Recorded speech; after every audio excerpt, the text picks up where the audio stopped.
And we are live with the Pro Chess League playoffs. Round one continues here alongside International Master Anna Rudolph. I am Danny Wrench, and boy, do we have a good one today, Anna. Absolutely. The New York Marshals facing the France Roosters. This is going to be a thriller. Both teams are heavy favorites in a sense that they were favorites in their divisions, but now they are facing each other. It's a knockout system. So one of them will be eliminated today from the Pro Chess League. And just the fact that you say that makes me sad because I'm looking at two teams that have right there at the top, Hikaru Nakamura and Maxime Vachier-Lagrave. Obviously, Vladimir Fedoseev and Yevgeny Bakrov have both also been huge for their teams. Gusyanov and Lagarde, Miranda and Gazzoli. These are household names in terms of online chess events, and especially in the rapid format, we know we are in for a thriller. So let's remind everybody of what we've seen so far. On Monday, the playoffs got underway. We actually had two matchups in the books. The Canada Chess Bras defeated the Sweden Wasabi. Sad to see Sweden's PCL campaign come to an end, Anna. And India bounced Norway as well. So a couple of fan favorites, I think, there from the Central Division. The Central featuring Norway, which will host the Pro Chess League finals, as well as Sweden. But I don't think we're that surprised to see a powerhouse like Canada and the powerhouse from the East, India, move on. Yes, it wasn't a surprise, although the team between the Yogis and the Gnomes was a nail biter. It went down to the wire, and in the end, it depended basically on one final game that gave the victory to the Indian team. While in the other match that you have mentioned, the Chess Bras have been dominating from the very beginning, with Firuza and Anish Giri going 4 out of 4. Yeah, no, it's a huge victory for Canada to make it back into the playoffs. We know that the Chess Bras, with such a big following here in the online chess community, have been anxious and excited about what this team, these free agents they've acquired. Now many of them turned into local players there with Alexander Grishuk, Ivan Saric. What will this team be capable of in the 2020 PCL season? And so exciting for them to make it to the next round, and we'll see how they can continue. But let's remind everybody of some other things that happen before the games get underway. One of the biggest things that happens, and we want to make sure that you are on board to play, is that you are a part of every Pro Chess League match by playing Guess the Move. You have an opportunity to win cash prizes. It's not hard at all. You go to Chess.com, where a lot of people play Blitz and Bullet already as a part of their day. Follow the games and try to make a move on the board before the players do. And if you are right at a high level and you happen to be playing along in one of our selected games, the money game, if you will, you can win cash money homie. So do it. Premium prizes as well, of course. But I don't think we have much further to wait on. I think we're ready for this to get underway, and I'm excited to see what happens here. I'm going to pick what I think is the slight favorite, because I like to do that, even though I'm not rooting for anybody.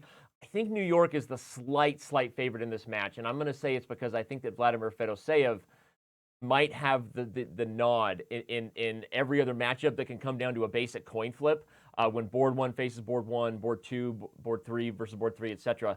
But I feel like Fedoseev has had a great year, and he has an opportunity to help the Marshals get deep into the playoffs. I think you're right about picking Fedoseev. He has been performing extremely well for the Marshals, but because you said that you think the Marshals will win, I'm going to pick the Roosters for Okay. this match, just so that we have a little battle there between you and me. Well, and it might be a little bit of the Central Division bias coming from you. Maybe I'm being accused of whatever you want to call it, West Division bias, I guess. But I've Yeah, but we are not rooting for any of these teams. Actually, if yeah. I'm rooting for someone, I would be rooting for both of them. Amazing teams. Their top players, Hikaru Nakamura heading the Marshals. He's streaming already on his channel. Yep. Maxime Vachier-Lagrave, I don't think he's streaming at the moment, but he has also been seen on Twitch a couple of times, and he's not only the top player for the Roosters, but also one of the captains. Yeah, and just, of course, a total household name, right? MBL, the Frenchman with three names, more commonly even known by just his nickname of three letters. But he's been in many people's eyes, a world championship candidate, though he will not be playing in the candidates. Obviously, a big storyline there, but he hopes to join France here in the playoffs and help them get deep into the playoffs. Wouldn't be too far for him to head over to the PCL finals. So the games are just getting underway. We have Hikaru Nakamura, board one, facing off against Yannick Gazzoli, board four.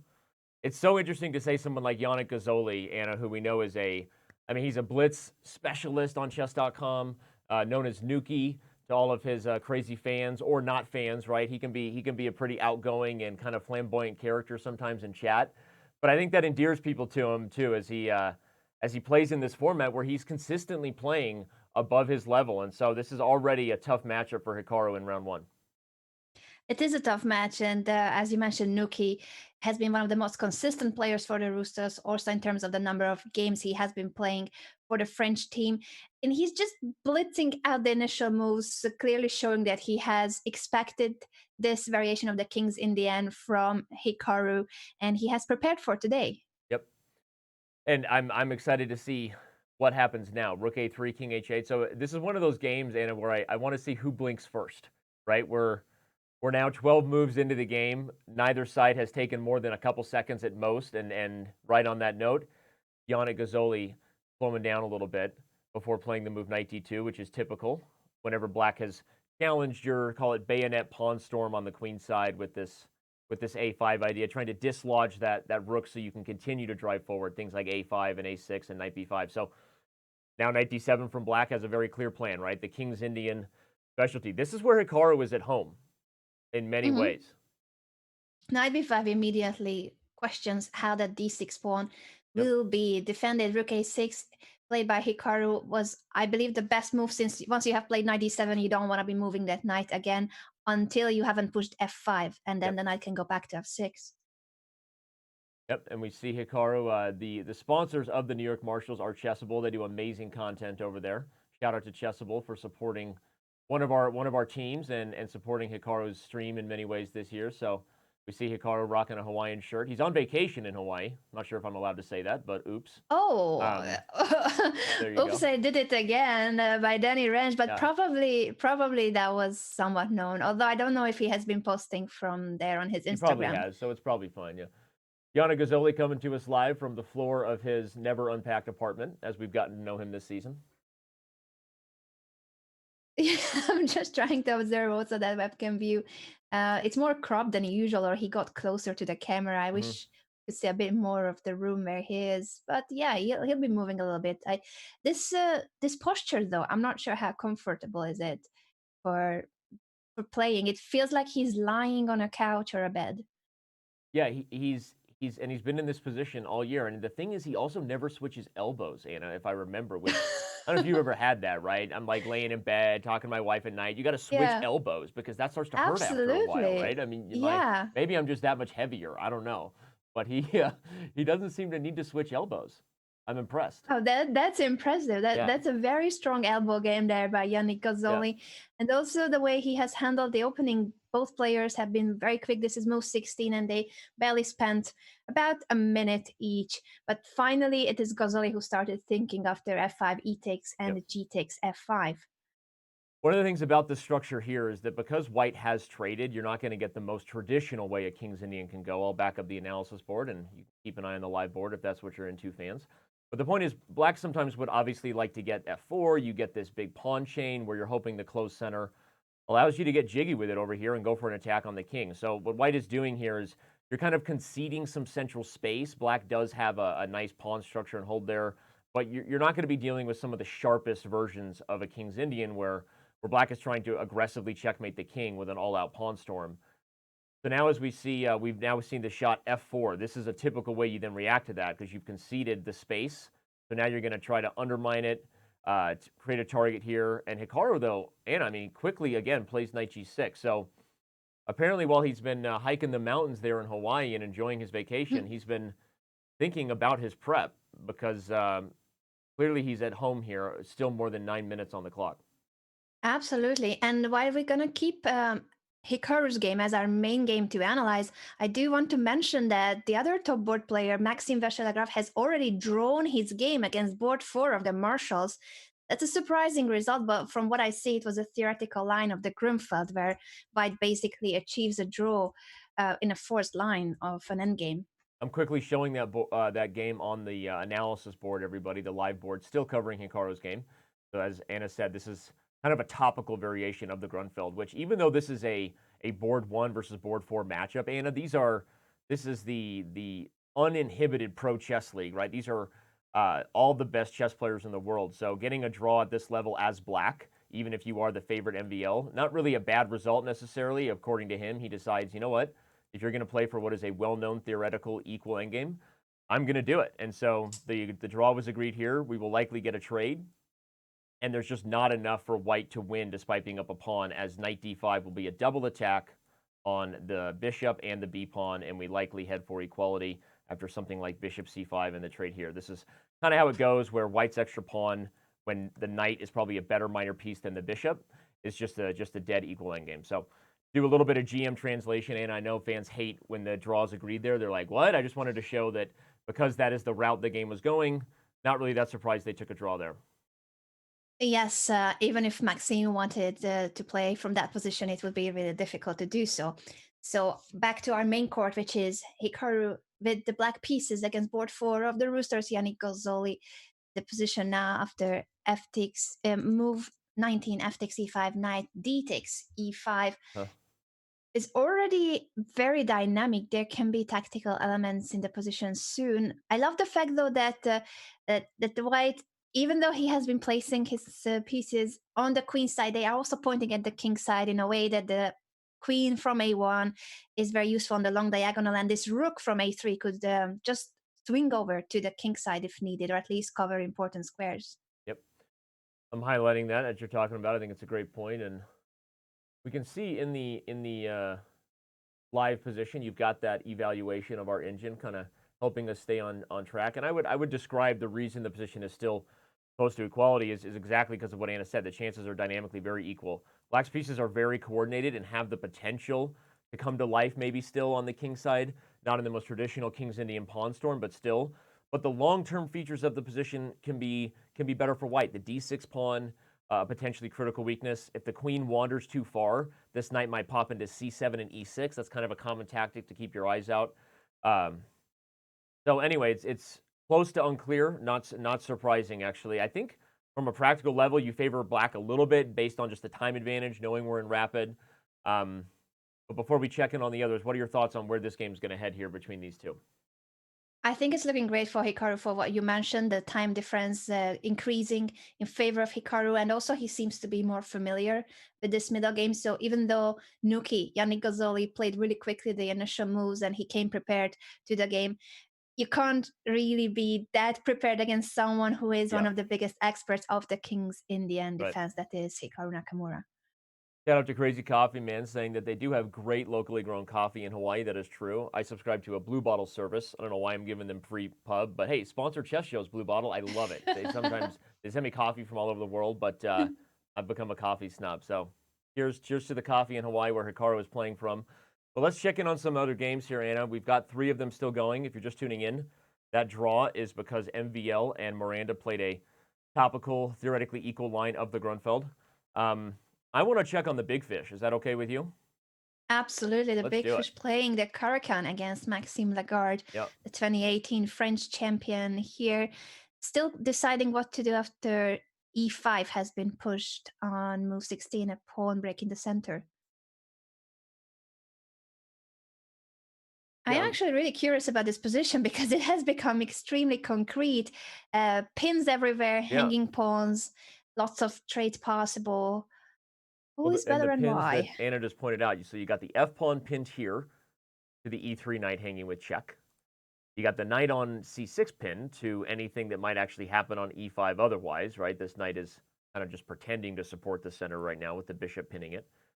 But wow, I don't know what's going on here. Although as we look at the live board with the engine suggesting to us that black is doing quite well, my translation of that would be that white's pins are going to be more devastating than black's. In fact, this move queen d6 and it kind of unpins that knight, solves the problem, and immediately threatens to take on f4 and actually win a piece. The more I look at it, how do you stop this idea? Because you'd love to take here and say, hey, I got a big tempo on the queen, but unfortunately the king is the one piece that's more important than the queen. You'd have to deal with that check. So queen d6 actually looks like a very strong move, and suddenly Fedoseev zoomed in and feeling it here. Absolutely. As you mentioned, because of bishop takes e3 coming with a check, white may not have a way out of losing material here. And it's not only the pawn, but e takes f4 is threatening a fork, so he has to step out of it at least with one of those minor pieces and just lose the f4 pawn. But if you lose the pawn, it kind of collapses the whole king side of white. He plays queen a3 to trade queens. That could be a good attempt, although I'm kind of doubting that it will manage to hold white's position together. Oh, what a nice idea. And he finds it because he points out that, yes, getting the queen gone eliminated some pressure, but I think he has knight g6 planned. I think the idea here is Ooh, previously that's in the position, nice. the queen was helping. So white said, hey, I'll trade that queen off. Now I can hold, right? But not too fast. Hmm. Bishop d3 comes with tempo. And I think yep, he just played knight g6. And now you're in big trouble because this f pawn is still pinned due to the knight on e3, but you're running out of ways to defend it, given that the bishop actually guards the f1 square from the rook. And I think we're about to see a W. And I'm not trying to say, I told you so or call back to my beginning round matchup, but I did say, I'll put it this way. Hikaru Nakamura, obviously the board won for a reason, like MVL, but sometimes we look at those coin flip matchups, and I think that if Fedoseev, as he just gets the first W for the Marshals, has a big day, I think New York continues the dance this year, and they move on to the next round. Wow, look at Yes, that. and the White just result is resigned. official after knight g6. White resigns because the f4 pawn falls, and it's not only the pawn once again, but there will Yep. be a fork. Even if he moves, for instance, the knight away, then after taking on f4 g3 is another fork. So the white position is completely lost. So Maxime resigned, and Hikaru at the same time, I'm looking at his position now, has increased his advantage. So it's looking great for the Marshals. Yeah, good start anyway. Vladimir Fedoseev, the big fish as he's known on Chess.com, gets a W. New York grabs a 1-point lead. Let's check on the only other game we haven't. Oh wait, no need to. Oh, it has It just just finished. finished the other So game. I'll flash Bakro it. and Gusainov have drawn their game. So great result for Miranda, board four of the Marshals, drawing against MVL, and Hikaru on his way to winning. That could be a 3-1 start for the Marshals. Yeah, we see he has a big advantage, not just according to me and Anna, but computers agree. And let's try to figure out why. I guess the biggest thing here is the knight on e3. What a monster, right? That's a unicorn, Hmm. not a knight anymore. That's a magical beast. And there's no real way to deal with the other rook, I think, joining the fight to hit g2 over here. This looks super scary. In fact, one of the key points, and I'm just seeing, is I kept wanting to suggest bishop e4 as an obvious candidate move. It guards g2. It stops e4, but the problem with that is fork down. Knight takes c4. Yes, that's why he goes bishop to e2, but I don't think that will solve the situation. Yeah, If now Hikaru doubles on the g file, what is the follow-up for white? I have no idea. Maybe he just wants to sacrifice the exchange on e3, but the position ah still looks great for black. no. I think that's a great find though. Let's show it on the analysis board. I think takes here will be White's main way to hold, and black is still definitely better, but this offers some practical chances, right? For sure, because there's a protected pass d pawn, right? There's maybe some weaknesses here. So I think Hikaru, if I had to guess, not watching his stream, I'm sure he's calculating whether he wants to save this beautiful magical unicorn or whether he says, you know what, I'll call your bluff and let you give up the rook for it. Yeah, and the typical Hikaru calculation, looking up at the ceiling. I think he's ready for the kill. He's gonna be considering whether Rook J8 is the strongest or if he has something even more accurate. Yep.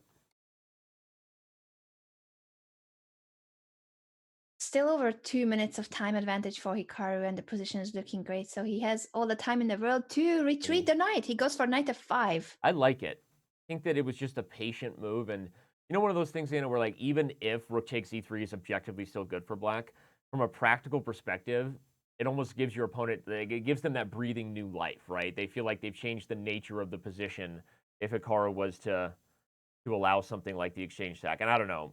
We don't have engine lines in front of us, so I don't know what they would say. Maybe black is still better here, but I totally agree to just keep the knight on the board, keep your opponent just in the horrible position they've come to know. That usually creates a little bit of emotional misery. God, I sound like a horrible dictator right now, but that's what you want. And Yeah, just makes it a little bit harder. absolutely. I also thought, yeah, that's a great strategy. And after knight f5, there were ideas with knight g3 as well sometimes because of, well, rook takes g3 would be to sacrifice the exchange again, but if h6, g3, queen h6 would have been leading to mate with the rook on g1, not allowing the white king to escape from the h file. Yep. I think that was one of Hikaru's idea, and the other could have been simply the strategic idea of taking on b5 and placing a monster knight on d4, as suggested by Keith Onsky in the Twitch chat. Yeah. And now you're picking between those flavors, right? You got bishop coming to c6. Okay. White says no thank you to that, but here comes the beast that you called for. In fact, he even allows the exchange because he takes the rook intermezzo, and he's going to end up with 3 passed pawns here. Actually, wait. That might just be game over right there. Yes. So black does win the exchange, but for the bishop, although knight b3, claiming that he Oh can my get God, look away at with this this. line. Wait, Nice he's got e4 and then f3. Takes an f3, and it's going to be mate. Oh, that's beautiful. The What a pin on way the to g finish the file. game. Amazing. And if bishop takes f3, queen takes f3, queen sacrifice. Absolutely nuts. I'm showing it on the board. I'm guessing the computer approves of this amazing finish from Hikaru because we see the evaluation bar. The black advantage there has almost completely swallowed all of white's chances. E4. What a find. What a way to start right here for the New York Marshals. If Hikaru gets this win, Anna, you're talking about a 3-1 lead and a happy kind of on-form Hikaru Nakamura, right? I mean, I think that's a huge advantage for the Marshals. We know what he's capable of in Rapid and Blitz. So if he comes feeling it that day, your team is feeling happy. And wow, Gazzoli just resigns. That was no way to continue the game. It's already an exchange up, and this beautiful idea of f3, queen takes f3, finishes the game in I'm going to show that again. Wow. Again, just to show you the final combination. Anna and I were calling for even bishop takes b5 and just the positional grind, right? Nothing wrong with a slow jam, and surely black is doing great here. But this move, followed by bishop takes h3, the point is you don't even settle on getting out of dodge with the rook, because that would actually allow maybe knight takes c5 and white still has some chances. But e4 is a ruthless finish. The pawn can never take anything because of checkmate on g1. And Gazzoli resigns in view of this coming combination. Anna, I feel like we're going to have a great day today. I think so too. And I also think that the French team will have a rough time trying to get back from this situation, but still 3 more rounds to go. And we have seen bigger comebacks than this. So I believe we'll go for a short break, and then we are back with the second round of this amazing playoff match. As we do, I'll remind everybody, get involved on social media. Comebacks are underrated. I can't wait to see what French can come up with today. But we want to ask you, what's overrated from a player this season? Give us your real opinions, right? You have a chance. Most of you are anonymous on social media. That allows you to air out really sometimes brutally aggressive opinions with no consequences. So go ahead and do it, right? Give us your opinion. Who was overrated this year in the PCL season? Let your soul glow. Ann and I will dive into social media with the hashtag ProChess when we return. Don't go anywhere. New York versus France continues in just a few moments.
chess capital of Europe. Meet and greet and simul with Magnus Carlsen. It's the Pro Chess League Finals at ChessParty 2020. Caruana, So, Botez, Hammer, Rudolph, Chess Bras, an open Fisher Random Chess Tournament.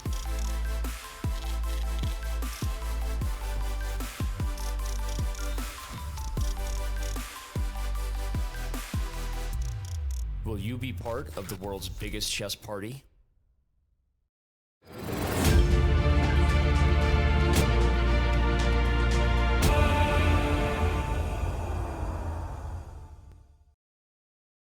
And we are back here, pretty excited for what's coming up in Oslo, Norway, May 22nd through 23rd.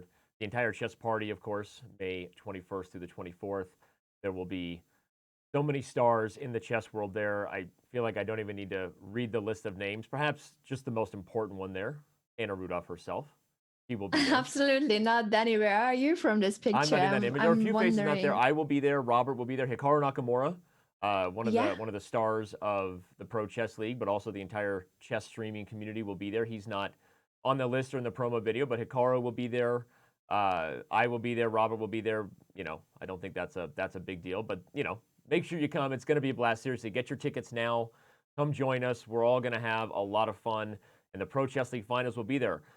Who will make it past the next matchup coming up later today, Anna? We've got China versus California at 7 p.m. Pacific time. You'll be in bed, hopefully, after some nice tea and chocolate. I hope so that by 7 p.m. Pacific, I'll be in bed, but I'm going to check. First thing in the morning, I'm going to check what happened in that match because that's another big one. The winner, of course, will move on to face the Germany Bears. You see them eagerly awaiting. But China versus California later today with our two favorite co-hosts, partners in crime, Robert Hess and Alexander Botez. They will have the call together from New York. So make sure you stick around for that. But right now, we've got a couple more hours of this exciting matchup. It's now, right? It's now for France. It's time. We know they've had a great year, as you said, especially when they were able to really field all their best players. They have maybe the best team in the Central. Germany might have something to say about that, but we know what they're capable of, but it's time to shine right here, right now. It is time to shine, and they claimed so many times that they were the best team of the Central Division. They did not win the division in the end. They were close to it, but they didn't. They seem to be very confident about their team, especially Kevin Bordy, the manager of the team, when he was interviewed by Alexandra and Robert. But they need to prove it today that they will make it to the next stage. Well, and I think if one man has to kind of lead the way, it's the Beast of Lyon. Let's give MVL a little more focus this round as we pull up his second game of the day versus Gadir Gusianov. Gusianov also been great for the Marshals all year, but we know that on paper anyway, Maxime Vachier-Lagrave is certainly the favorite, so this will be an interesting one. Are we going to get an open Sicilian here or a Rossolimo? Choose quickly. Guess the move. Rossolimo. Oh, you told it. I'm giving you credit. It was the bishop was animating on the board, but I'm giving you credit. I kind of had a feeling too that this would be our choice. We guessed one move, but you guys need to guess a few more if you want to win the Guess the Move competition. Reminder that the money game will be announced at the end of the broadcast. So try your luck with as many games as possible, and then you will have more chances of getting the cash prize or the memberships. Shout out to LXCov9991 to answer your question. Yeah, it's at 4 a.m. European time because the Pro Chess League is a truly global affair. First time really in the history of chess that all of us collectively, just speaking on behalf of the chess community, we've been able to do something like this, right? Technology helps, but some of the issues of that is sometimes you get China paired with California, and you got to find a time zone that works for everybody. So apologies, but all of our videos on demand, VOD, if you don't speak the cool stuff, my kids say, Dad, it's called a VOD. Okay, so videos on demand are available on YouTube and Twitch and everywhere, and so you can check it out later. But all right. We've got... Yeah, and I think the viewers should not complain because of the time zones. Danny has never complained about the times that sometimes he has to get up, like those 3 or 4 a.m. morning calls for a broadcast, right, Mr. Wrench? Yeah, and that's coming up with our candidates coverage. We'll preview that a little bit more soon, but I'm getting pretty excited for our March and to see what happens in the candidates. But But okay, to the game at hand, let's analyze a little bit and show everybody the opening. Anne and I had some fun guessing right here. For those of you who don't speak chess theory, this is the Rasa Limo, bishop to b5. It was very in vogue during the 2018 World Chess Championship between Magnus Carlsen and Fabiano Caruana.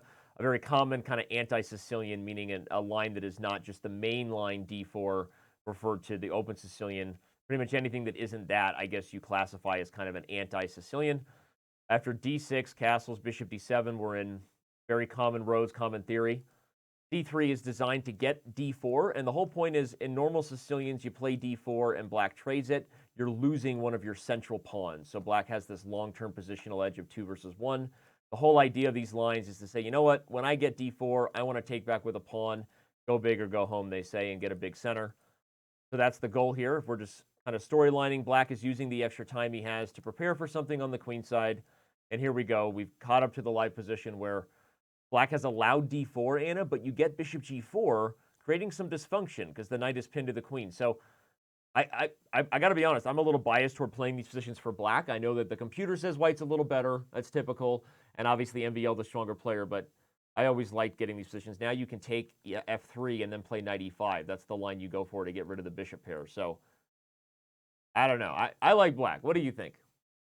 I like it for white, and maybe knew I'm you biased would. seeing Maxime's name next to white's pieces. But I also feel like Gustainov, even though this is usually a very theoretical line, I don't know if he still is in his preparation, because he has been spending quite some time, which normally means that he may not remember the line, or he took quite some time to recall it. Meaning Gustainov, right? Yes, well, yes. I mean, Gustainov, I don't know if he messed up something with his preparation or not. Well, I can tell you the key idea here is white's going to take actually with the pawn on f3, because the line I highlighted with queen takes knight e5, I mean, I would be, I think, correct in that black is doing okay here. You get back the pawn on c5, you've got a Sicilian structure. I think white's best chance to get an edge is actually to take with the pawn, and then you keep the two bishops on the board. So then suddenly you've got this long-term bishop pair. The bishop can relocate. You can play for f4, where you get two good pawns in the center. As I say all that, maybe MVL will go for queen takes and say, no, I think I got an edge here. But I think g takes is one of the theoretical ideas that white has. Yeah, and shout out to the New York Marshals in the Twitch chat, saying that this definitely doesn't feel like his comfort zone. I agree. I agree with you guys that it feels like Gusainov is not that pleased with what has become this variation, because normally the Rossolimo is quite solid. But Right. you may be right, Danny, that nothing is wrong after queen takes f3, knight e5, and then taking on c5. I mean, okay, he goes for it. I think that nothing is wrong in the sense that white's going to get an edge, but this was the idea I was kind of calling for earlier. And I think that black is okay in these structures. So I personally don't believe that this is the most concrete way for white to get an edge, but MBL perhaps decides that he still has chances for an advantage, quickly plays queen d3. I guess the structure relocation will involve maybe something like c4. The knight comes to c3, and we've gone into a Maroczy bind kind of structure.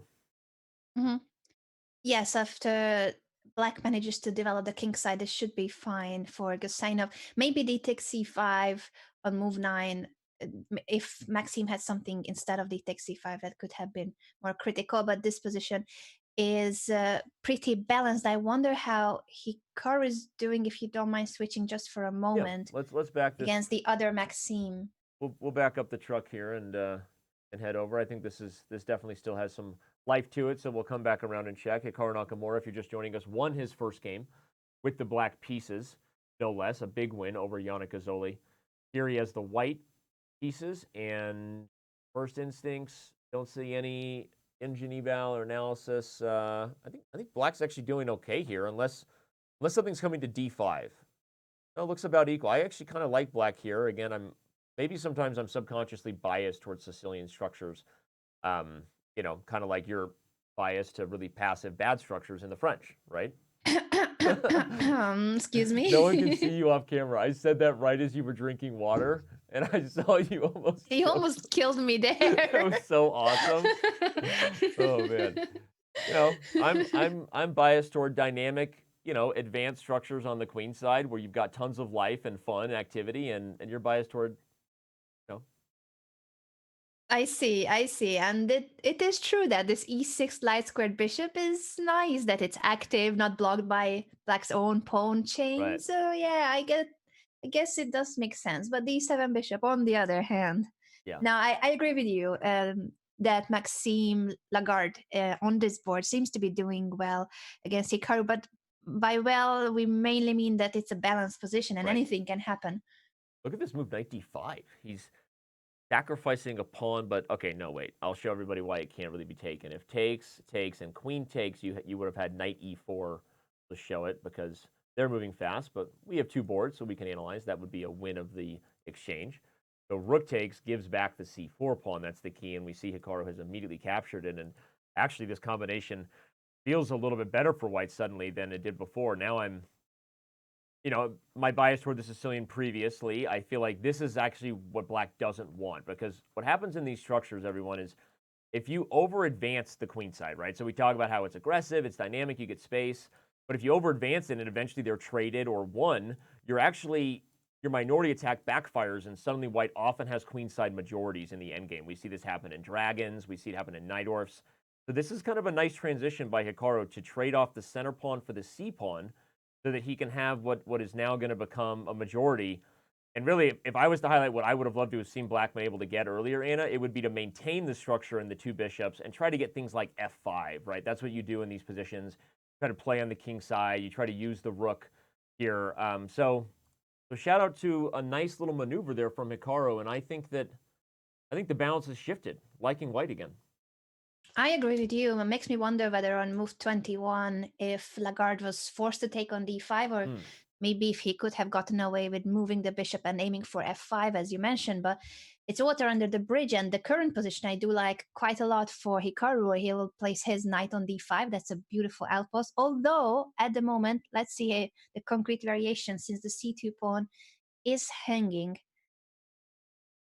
I think you're right, Anna. Just bouncing back to that and just looking at it without anything else to it. I think black could have got away with bishop d8 or bishop g5, and fans can analyze that themselves. But I think that was black's kind of better approach. Now with the pieces being traded, while I still think Hikaru probably can't lose, I don't know that he can win either, right? I mean, maybe the major piece endgame holds some equality, especially after a move like that.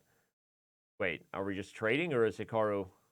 Although the back rank is very weak for black, there are still ideas with moves like queen to c5. Oh, I love that. Queen c5. I don't know if I get anywhere if the rook moves away, but certainly white still has the initiative. Yeah, I like it.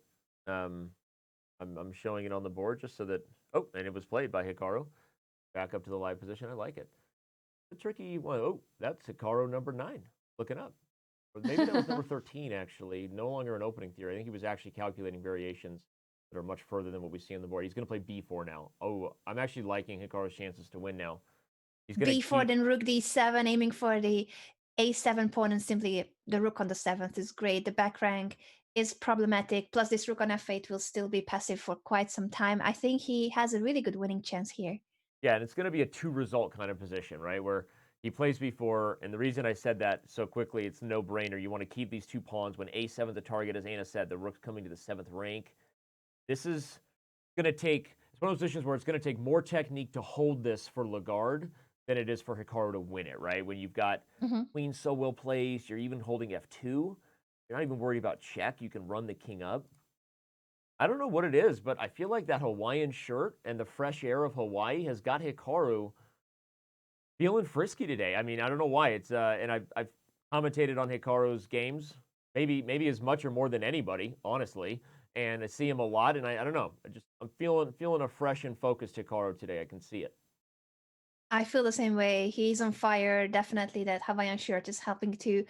And a great position now after h5. The question will be if he follows up with rook to d7, for instance. Yeah, he goes for rook d7, threatening to take on a7 with the rook so that the b5 pawn is protected. And I don't really think black has a way to defend against all the threats. Rook a8 is certainly not a great move. Yeah, rook a8, you leave f7 behind, so you start start puzzle rushing Yeah, in your head, right? Like for me, anytime everything. looking at Queen rook from takes queen d5, f7 rook and f7. crazy. No, this is scary, and again, it's a time advantage, and it's a bobblehead. Why have we not made Hikaru Nakamura bobbleheads yet? Can someone throw a DM to Eric about that?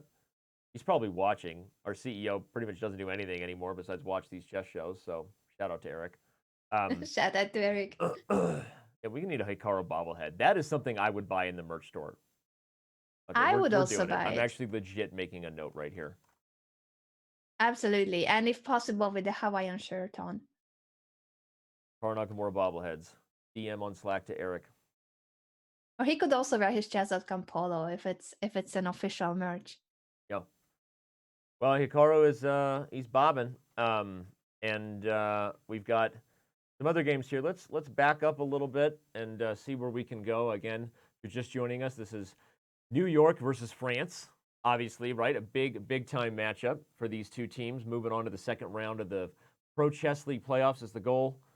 Maxime Vachier-Lagrave, the Beast of Lyon, a little bit better, but again, it's kind of the opposite story for the board one from France. He's struggling to get any edges. Etienne Bacrot, a little bit better here versus Miranda, Wojciech Miranda. And then we've got the big fish, Vladimir Fedoseev versus Yannick Gazzoli. I'm kind of just throwing all the boards out there. Remind everybody you can go to chess.com, use the command follow hashtag PCL. Maybe some of our awesome moderators can share some direct links to that, make it easy for you. Where shall we go, Anna? I actually feel like something about this Etienne Bacrot game is about to give us some fireworks. Something about the rook on h5 has got me tingling. Yeah, is that a good piece or is this just a fake attack Right? over the Black King? I can't tell In my book, just there's no at such thing first as a fake glance. attack. There's no such thing. Oh, and also this difference in the cameras I made me wonder if it's actually that smoky or foggy inside the building of Miranda, but might just be Yeah, might just be the camera. he's either caught in a flashback to like 40s, one of those like kind of you know timepiece movie. I don't even know what they call it, period pieces, or he's Hmm. just or there's a smoke alarm going off and he's ignoring it. Chess is more important than anything. We Yeah, all know that. All right, so let's see if this rook on h5 is doing any harm. The yeah. knight on g6 is stopping the attack over the pawn on h7 and the black king. And if there's no way to bring more pieces into the kingside attack of white, then I'm doubting that this is efficient. I'm kind of with So, you. You know, I mean, I obviously got excited about the rook on h5. That's fooled me once, right? Shame on rook on h5, but I will not be fooled twice. The more I look at it, what are you doing? The rook's, I'll tell you what Black's doing. He's doubling on the c file, and c3 is going to be a problem. And the knight on g6 is one of those perfect defensive pieces, currently blocking the diagonal, but it could even go to f8, right, Anna, where it guards e6 from the pressure of these two pieces. It could, it guards h7. So the time advantage is very close to equal. So it could be one of those games where, regardless of our analysis, it's just going to come down to nerves and the scramble. But I think Black's doing fine. I agree with you. And queen b2, I still don't see where white is going with his attack. But as you said, doubling rooks on the c5, putting pressure on the c3 pawn makes perfect sense for black. His pieces Yeah. are really harmonious, while white is lacking connection between this h5 rook and the rest of his pieces.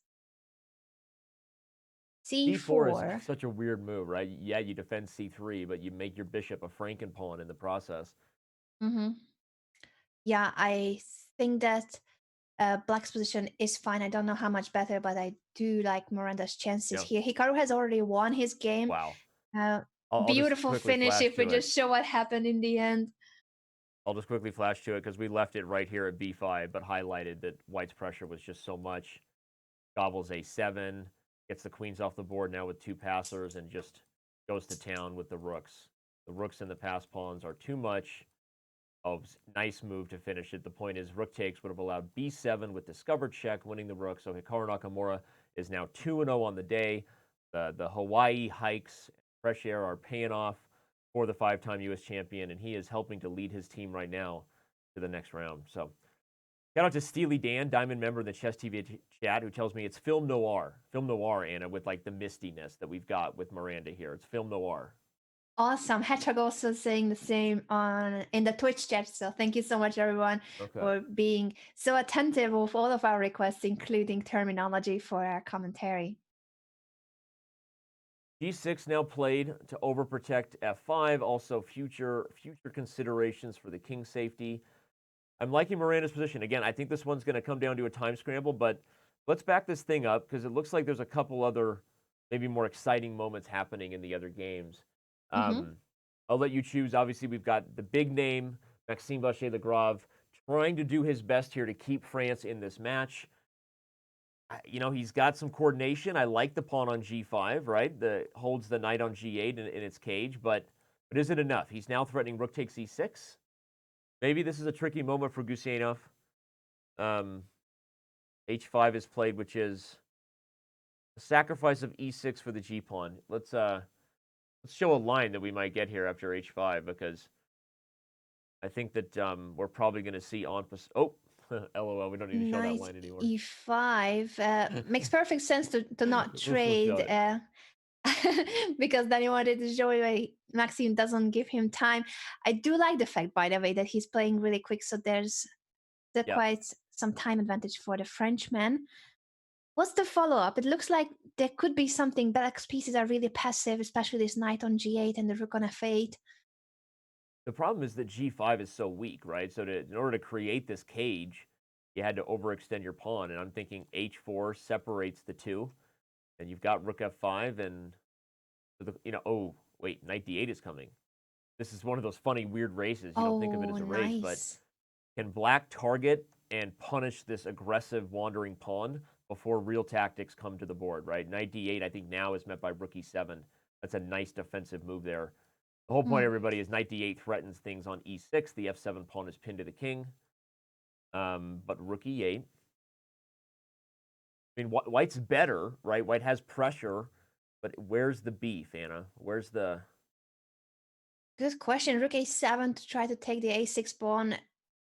Yeah, that's another good point by MVL, that even if he cannot do harm to the Black king, the queenside pawns of Black are also weak. And I see that Mr. Big Fish 1995, aka Vladimir Fedoseev, has also won his second game for the Marshals, so they move on to 5 points already. Amazing. And again, Fedoseev on fire here. Just 2-0 along with the board one and Hikaru Nakamura, so the top two players leading the way. Just a great final position looking here. Clearly a dominant attack that Gazzoli could no longer deal with. Moves like King G8 to stop Queen H8 would have allowed F4 winning a piece. So the game is just over. There's your final position translation. The other game we were looking at between Etienne Bacrot and Wojciech Miranda has been drawn. So we are right where the action needs to be, is right here between MVL and Gusyanov. Wow. I mean, I'm impressed by the Marshals. I did not expect it to be what it is now, but again, I mean, with an on form, Hikaru Nakamura feeling good, and a Vladimir Fedoseev who's going big. This is turning into one of those must-win games. I know it's early in the match here, but I think for MVL, for him to lead France in a comeback, it starts right now. He's got to find a way to convert what's kind of a small edge for White. Yes, he has to. It's an absolutely must win, as you mentioned. And Gotham Chess pointing out in the Twitch chat that the French team hasn't won a single game yet in 7 games, no wins. This is the 8th game that they are playing. So if they cannot win this one, it is unlikely that there's a chance for a comeback. Holmes E, can't tell if he's trolling or not, or just being a fan and actually being polite. He's not wrong when he's saying that he's with Danny and kind of not expecting this from the Marshals. Well, I did say I think they're going to win this match, but we saw a stat earlier that they haven't won a match since February 3rd, Anna. So the Marshals, after a hot start, they have kind of sputtered, which is why I kind of said, like, what are we going to have? Are we going to have a feeling it, Hikaru, a Fedoseev on form? And right now it feels like we have both. Although I will say the more this one's going on, I actually think MVL is doing what super GMs do best, right? It's only a slight edge, but it's getting bigger, right? Here goes that evaluation bar. A5 was kind of a desperate attempt to just get the rook off of the 7th rank. so the knight can move. But look at this position. Okay, he takes gonna it. I take just want to both point out, like, pawns. white could have even played the move like, I don't know, like f4, king f3, king g4, the h pawn. Like, this was such an amazing bind and great technique from MVL because black was so tied down. Mm-hmm.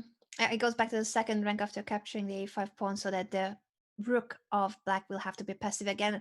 3 seconds left for Gustainov and a Yep. really set position to defend. 3 seconds left, and in a lost position. MVL a3 will be played here, I think. Just kind of shake your finger in the face of counterplay, right? Why? Yeah, he does it. I was going to say you could have taken f7 or something, but he just makes the right move. Now you can probably take b5. Yeah, good stuff. Knight takes g6 is an easy approach, but you could just do other things. Yeah, knight takes g6 or knight to d7. Ooh, 2 even pawns up better. already. Nice technique. You simplify the counterplay without a knight on the board. Whatever chances there might have been against a king here, some sort of outside chances are gone. Gustainov throws in the towel.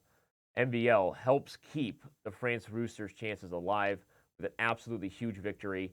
And he may need another one later today if we're going to preview why that game was so big, because he puts himself within a fighter's chance that getting a victory against Hikaru Nakamura coming up later. We have a board one matchup that the world will want to pay attention to. So MVL gets a huge win here. We still have a match. We're looking ahead to Nakamura versus vachier-lagrave. Don't go anywhere. More Pro Chess League playoffs in just a couple minutes.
A premium membership at Chess.com will help you improve your game with full access to a powerful set of learning tools.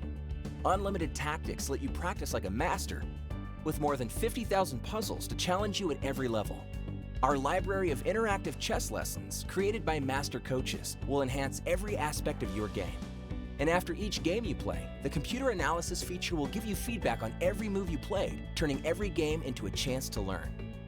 And that's not all. Premium benefits also include unlimited tournaments, video lessons, the Opening Explorer, and much, much more. Upgrade now to take your game to the next level.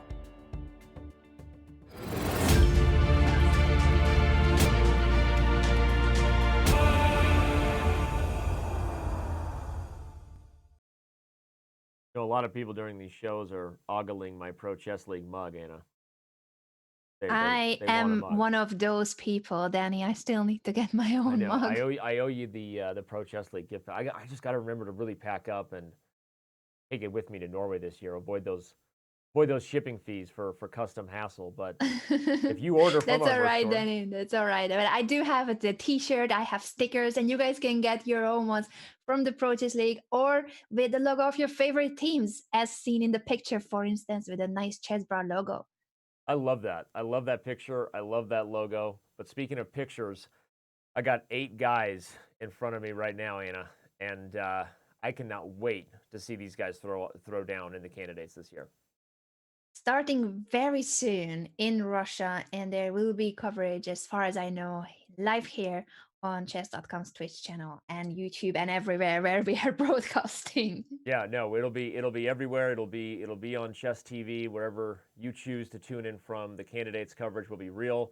I can't wait to start making some announcements about the special guests we have coming up, but we will have super GMs on the show, giving their insights, maybe even some former world champions. Who knows? Would stick around. It's going to be awesome. Ooh. The candidates coverage will be hype here on Chess TV.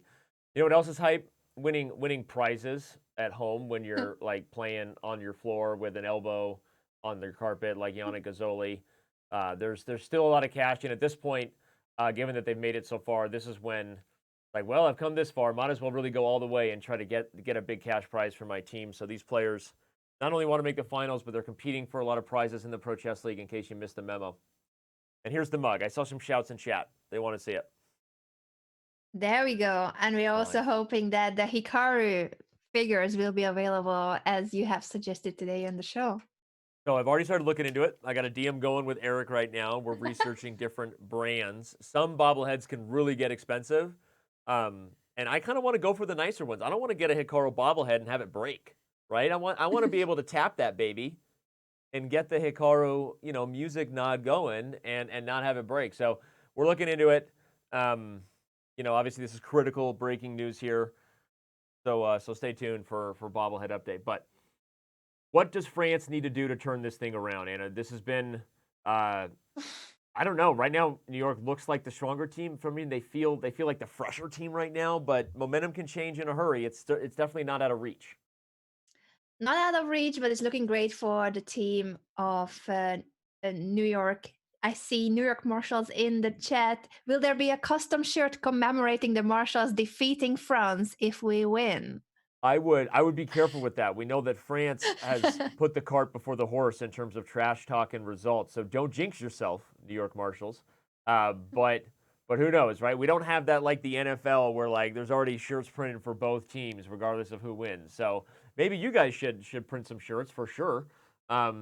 Obviously, there is merch for the Marshals in our store, jokes aside, just like every other team. So you can check it out, especially if you join us at the Chess Party.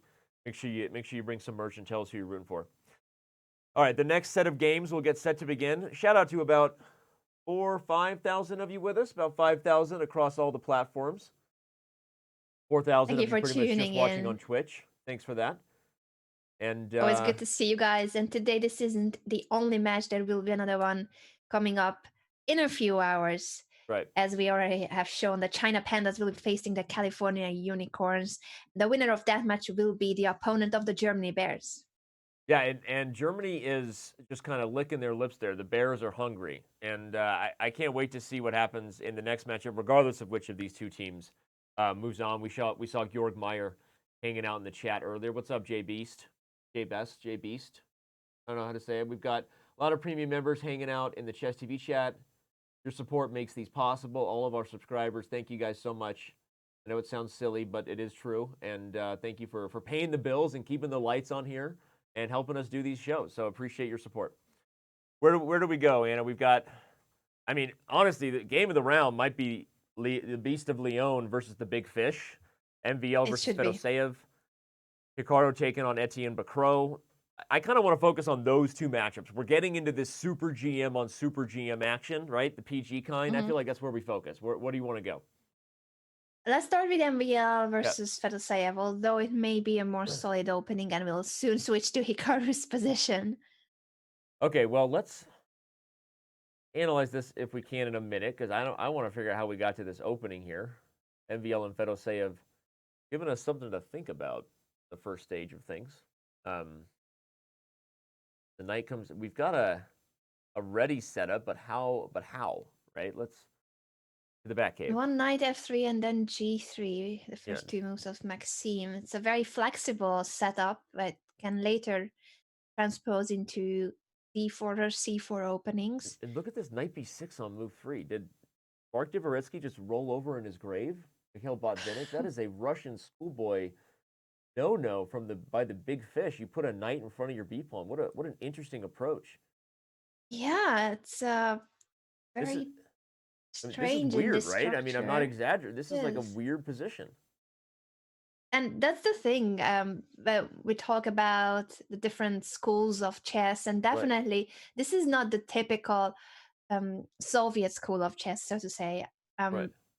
The knight on b6 is awkward because this b3 pawn and the a4 pawn are taking all the jump squares away from the knight. So this is an approach that it must make some sense because Fedoseev went for it very quickly, but this is not the in the textbook strategy that usually we see from these players. And typically when we talk about no-nos, when a knight is in front of a b pawn, sometimes you can say the same thing of a knight on the g6 square when white has maybe a pawn on g3 doing the same thing.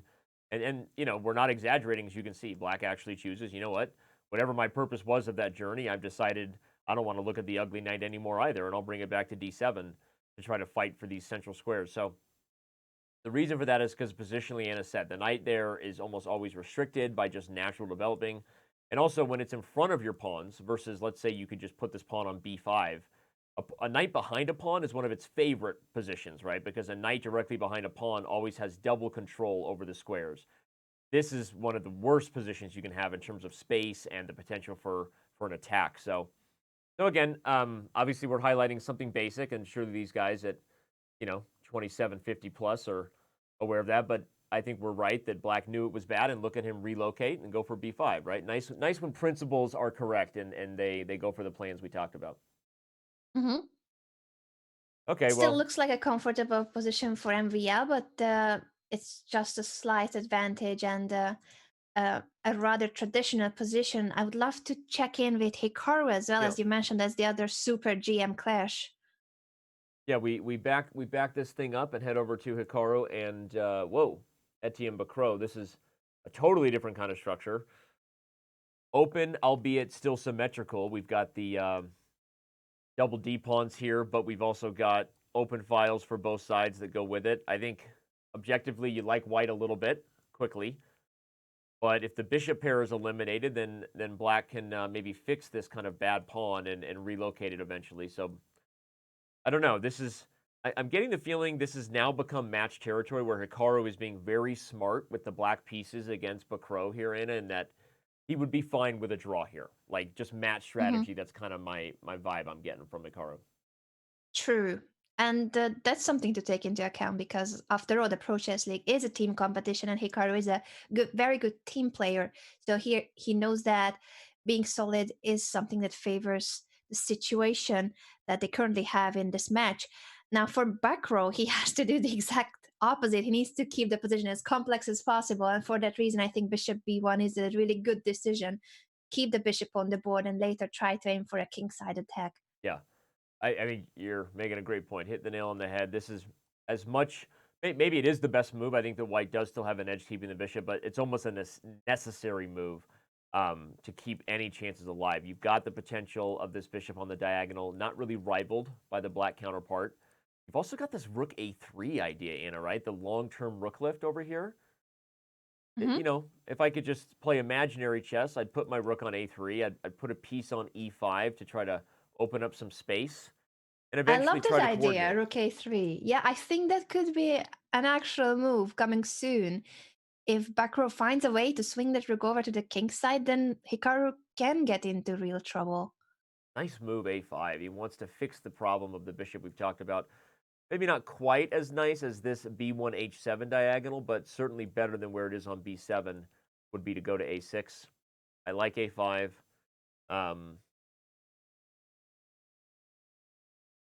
Okay, 95 quickly responded to with g6 by Hikaru. That's an interesting point. What was he looking at if we look at the position? Were there real threats all of a sudden with things on h7, things on h5? Could have been the case. Yes, queen to h5 would have been an option, or maybe in some positions even bishop takes h7. So Right. Hikaru immediately played g6, and now after rook a3, bishop to a6.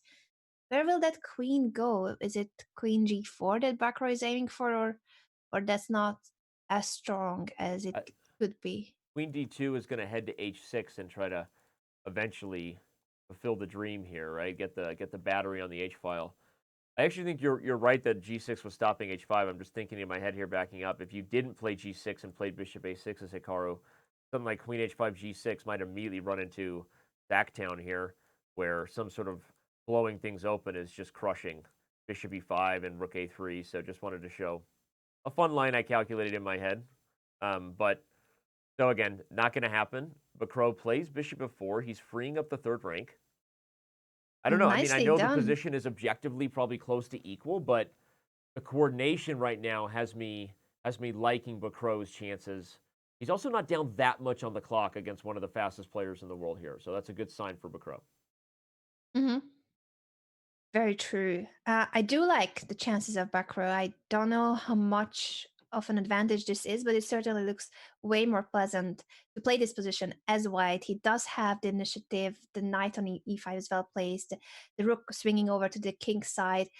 I think it will be Hikaru who has to find a very precise defense if there is. We saw him kind of grimace there on camera, giving us a rare one. Hikaru number 17, where he lifts the nose like he smells something bad, but it's actually the position he doesn't like. There you go. Coming soon to a theater near you. Hikaru Nakamura facial expressions explained. But no, I mean, I agree. I think he needs to find the best defenses. Bishop f6 is a good start. You're trying to put a bishop on the king side to help out with king safety and maybe also bring the rook to e8 at some point. But there's risk here. I mean, Bakro is already in a position where he can start looking for some practical kind of blows here, right? I mean, remember it's a game, not just a science. And when you start putting pressure, here comes the rook. I mean, you start making your opponent get afraid of things. That's when the game changes, you know? So how will Hikaru defend this? Very good question. I am scared of this attack. All the white pieces, almost all of them, except maybe the d1 rook, are pointing at the black king on g8, and that's very annoying. Even if you are such a strong player as Hikaru, an attack against the king is the most unpleasant in chess. Remember, everybody, we're only covering one matchup right now because we'll have California and China later. But I say that because you can head over to Chess.com and check out any of the other games. Many of the games are also very exciting. We're obviously focused on one of the biggest stars in the world here, but you can play Guess the Move. You can win cash prizes. Go over to Chess.com and follow the games yourself if you're into that. Ooh, Rook E8. Wait, did you just laugh in the face of danger? What if I play Knight takes F7? What's going That's on? a great question. Oh, Knight takes f7, king takes, and after rook for a h7. second I thought there was Rook E2 because the queen is actually trapped, but your queen's hanging. Oh. So king takes, rook takes H7. I don't know. This is like, if I'm Bakro, I'm taking F7 and asking questions later. Just, you've got to get a win here in the match. I mean, Anna, what is going on here? Knight takes F7 takes, rook takes H7. What's the move for Hikaru? Great question, Danny. If he goes back to g8, bishop takes g6 to protect the rook and eliminate the last pawn from the king's I guess the side. main point is at the end of the line, Black has the same idea of rook e2 and the queen trapped. My gosh. What a crazy idea. I actually think that that's a saving idea. I think that this whole plan maybe doesn't work, because if you can't take g6 and I'm attacking both your rook and threatening to trap your queen, what can you do? So Bacro agrees and just plays bishop to g3. Now we have threats. Now you are threatening to do things. But bishop g7 does prevent the queen from entering position on h6. I'm not that big of a fan of bishop g3. I feel like that's not in harmony with the rest of white's pieces. And bishop g7 seems to be a great defensive move. After queen f4, yeah, the f7 pawn is hanging, but queen f6, what's going to happen? The queen trade favors black. Yeah, if they trade queens, then this rook on h3, it used to be a great attacking piece, but now it's just hilariously bad. I love that. Great point. It used to be, you could have been a contender. Yeah. The rook could have Maybe been a knight contender. f7 earlier, but I don't. But you are right that rook e2 was coming later. Hikaru had it under control.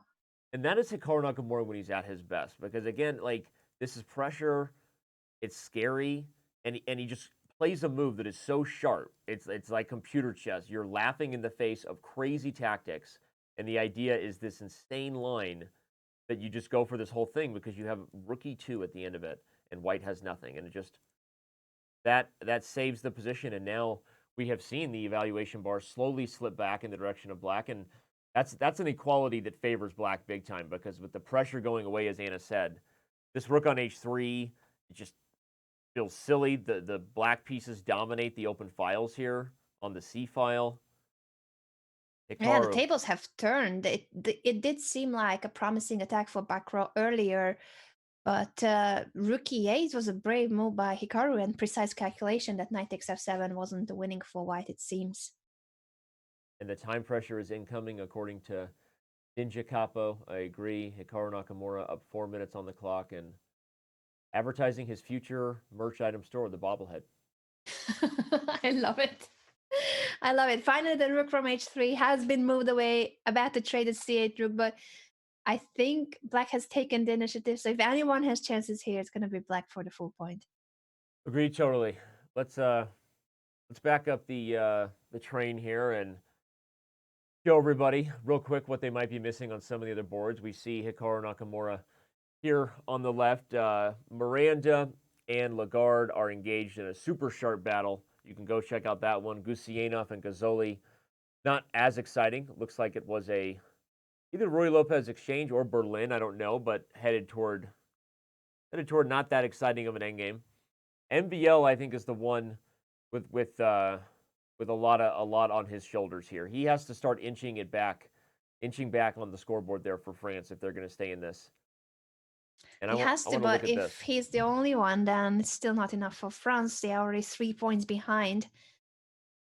The Marshals only need 3 more points out of the remaining 8 games, if my maths isn't failing me. Yeah, Gazzoli, Lagarde, they have got to put themselves in holding position and hope that MBL can keep getting victories in every round. But who's better here? I kind of like white just long term, because I look at a protected pass C pawn and say, where's black's compensation for that positional advantage? I don't know that he has it, right? You've got the potential of an attack, sort of, when you've got the tension over here, but 95 is smart. Whoa, I was going to say he's going to take with the F pawn to keep protection of the C pawn. What is he doing with D takes? What is his idea? That is such a weird positional no-no. Yeah. To weaken C5. What's the idea? Does he want to place the bishop on D4? Still feels a bit awkward. Okay. No, I guess you're right. Maybe he's replacing the pawn with the bishop. Every bishop's dream to replace a pawn. Sarcasm. Seriously, I really don't like that approach from Maxime. That was weird. I think that white's edge was good others, but maybe there's something long term that neither us nor the computer understands here. It's close to equal, but is there just a point that the rooks can double and black is really just staring at granite over here? This bishop kind of feels dumb, I guess, right? Like, what's it doing?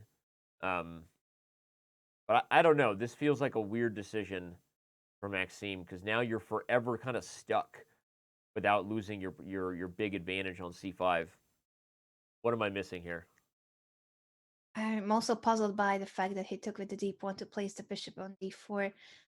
Mm, I'm not sure if this was the best way, but let's hope that MVL knows what he's doing because he has to win this game if he wants his team to have any chances of making a comeback. He's up 2 minutes on the clock, right? So Hmm. that's big. He's gonna. I can't. I just suddenly went into fan mode here. I just want to see. I feel like this is one of those games, and we're like in 15 moves. I'm gonna say, that's why this plan was good, and you learn Uh-huh. something about where a super GM evaluates it in a different way. Yeah, we talked about how the Marshalls hadn't won a match since February 3rd. The Roosters were on a different path, riding high on a two-match winning streak, excuse me, heading into today's playoff affair. So Shout out to the captain of the Armenia Eagles who is here with us in the Twitch chat, and he's saying, "Bad day for us. We prefer France, but since we will face with very strong New York Marshalls." That is true. The winner of this match will be the opponent of the Eastern Division winner, Armenia Eagles. yep. Whoa, he takes G5? Just like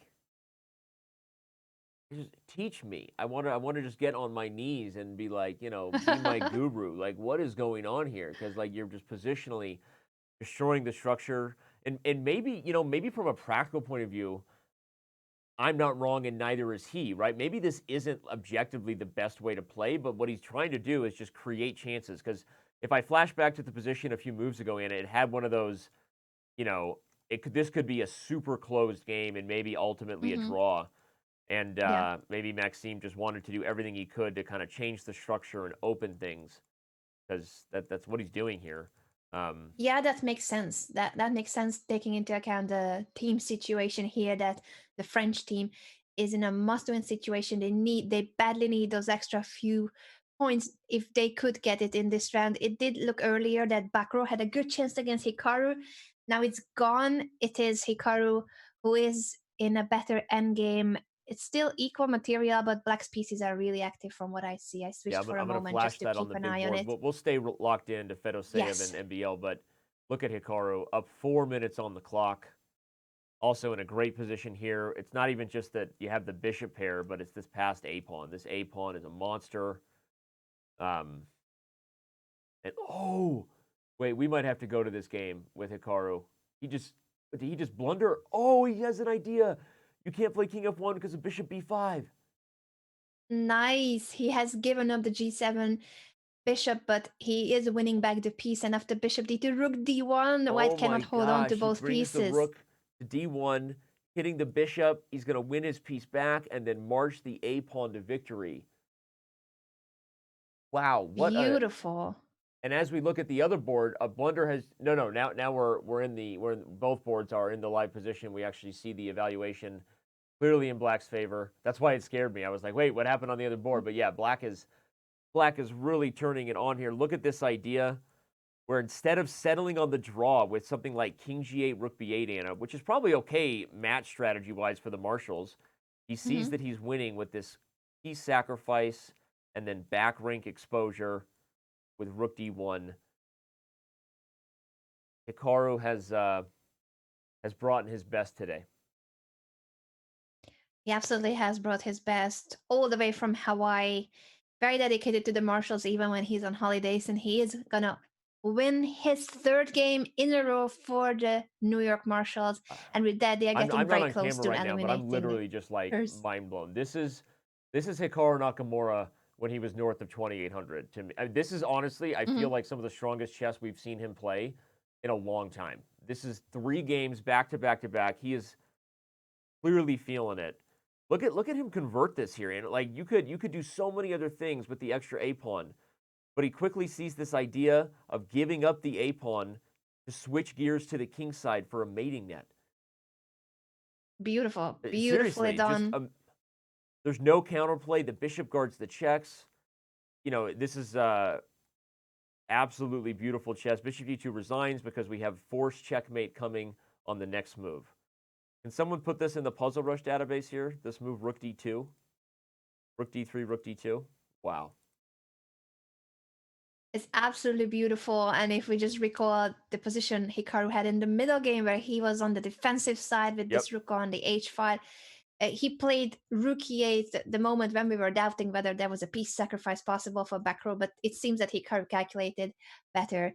And maybe this bishop g3 move up back row wasn't the best, and then queen f4, but we'll never know. Hikaru has turned the tables and won his third game for the Marshals in this crucial match against the Roosters. He's putting the marshals on his shoulders right now. We're going to go back to the game between Maxime and the big fish, Vladimir Fedoseev, but very impressive. I think you're right, Anna. That move, rook e8, was kind of critical there, and impressive chess right now. I see Chesbe in the chat saying that she promised gifted subs for each win. That is great to hear. So Wow. the more Hikaru wins, the more subscriptions. I didn't know that. That's awesome. Hikaru is streaming at his own channel as well. For those who are into following chess on Twitch, give us a follow here if you aren't somehow, and also check out Hikaru's channel. MBL starting to get surgical on the dark squares here. This is a good sign for France, although might be too little too late. I am liking White's chances. This is kind of where we left it, saying double-edged and, just doing everything he could to create some openings. That's what Maxime is trying for. I like his chances and I like his time advantage, Yes. especially 14 seconds left for Fedoseev. Yes. A couple of the other games are also super exciting. One of them about to finish. We'll keep the live board focused here, but just to show Miranda, ink under the gun over here versus Lagarde. Lagarde winning, but he does only have a few seconds. We'll keep the live board there below them just to show the finish of this one here. I'm also just looking at the other end game for Gozzoli, and that is a king and I pawn believe ending. it seems to be winning because the black king is extremely active, so it is a pawn up for white, but he cannot prevent king c4, king b3. I love that. You and I love our king and pawn endings. Check out our I video love them. series here. Yeah. So he did come back to save the queenside pawns, but that means the fall of the f pawn. This should be winning. This is huge for France. If Gozzoli gets this victory here as black, then that board you see on the right, the live, very unclear position between Fedoseev and MVL becomes even more important because if black gets this victory, which should happen for Gozzoli, France is still in it. Mm-hmm. This will be interesting. Lagarde has just won his game against Miranda. Gozzoli is about to win as well. This is not over yet. Hikaru with a great victory. What a turn of events when we thought that the Marshals have had everything under control. Lagarde gets a victory. I mean, this is totally winning for Gozzoli. You just play queen c6 and then check the king into the corner. There's no stalemate trick. So now you can even just take b2 or bring the king up. This works well. Queen e6 check. Followed by entering with the king, and we have mate on e7. Okay, my way was faster, but I'll forgive you. Forgive you, Gozzoli. Easy win. Nice way to... The whole point of this, everyone, is you check the king until it has to go in front of the pawn. So king a8, queen c6, king b8, queen b6, and as soon as the king is in front, you get to inch closer with your king. So instructive technique there. Gozzoli gets a win, so we're back to the only game remaining, but with that, the score's about to be updated to 6.5, 4.5, I believe. Only 2 games for the Marshals. Can MBL bring it within a game here? Ooh, but he's going pawn down in this rook end game. Well, while his teammates were getting W's, we left him behind. MBL has lost the thread on the position against Fedoseev. Now he's hoping to get a draw and keep it close.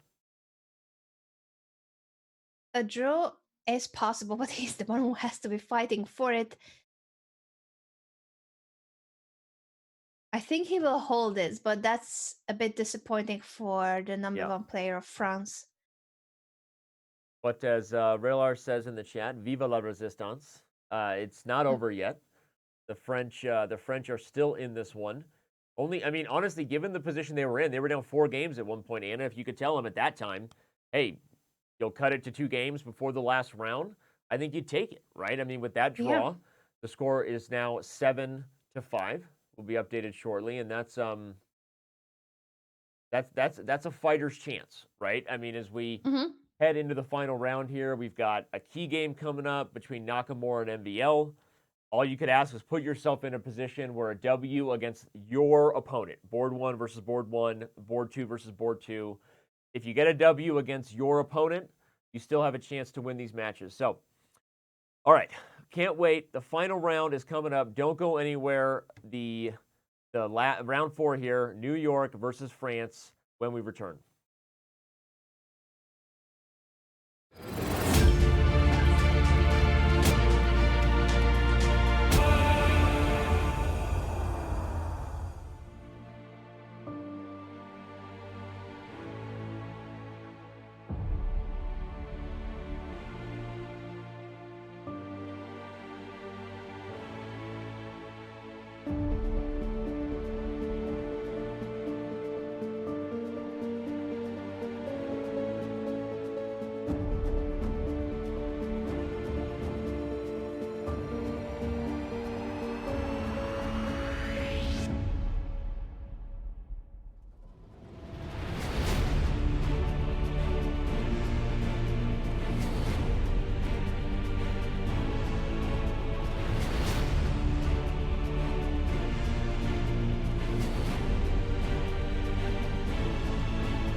chess capital of Europe. Meet and greet and simul with Magnus Carlsen. It's the Pro Chess League Finals at ChessParty 2020. Caruana, So, Botez, Hammer, Rudolph, Chess Bras, an open Fisher Random Chess Tournament.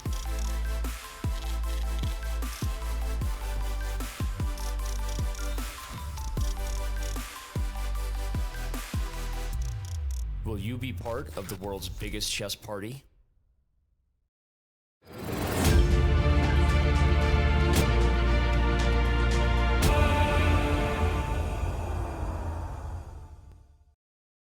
And while we know another man will be joining that list of stars in Norway at the Pro Chess League Finals, that's Hikaru Nakamura. He will be a special VIP guest, whether the Marshals make it there or not. Although the Marshals make it there, he'll be playing.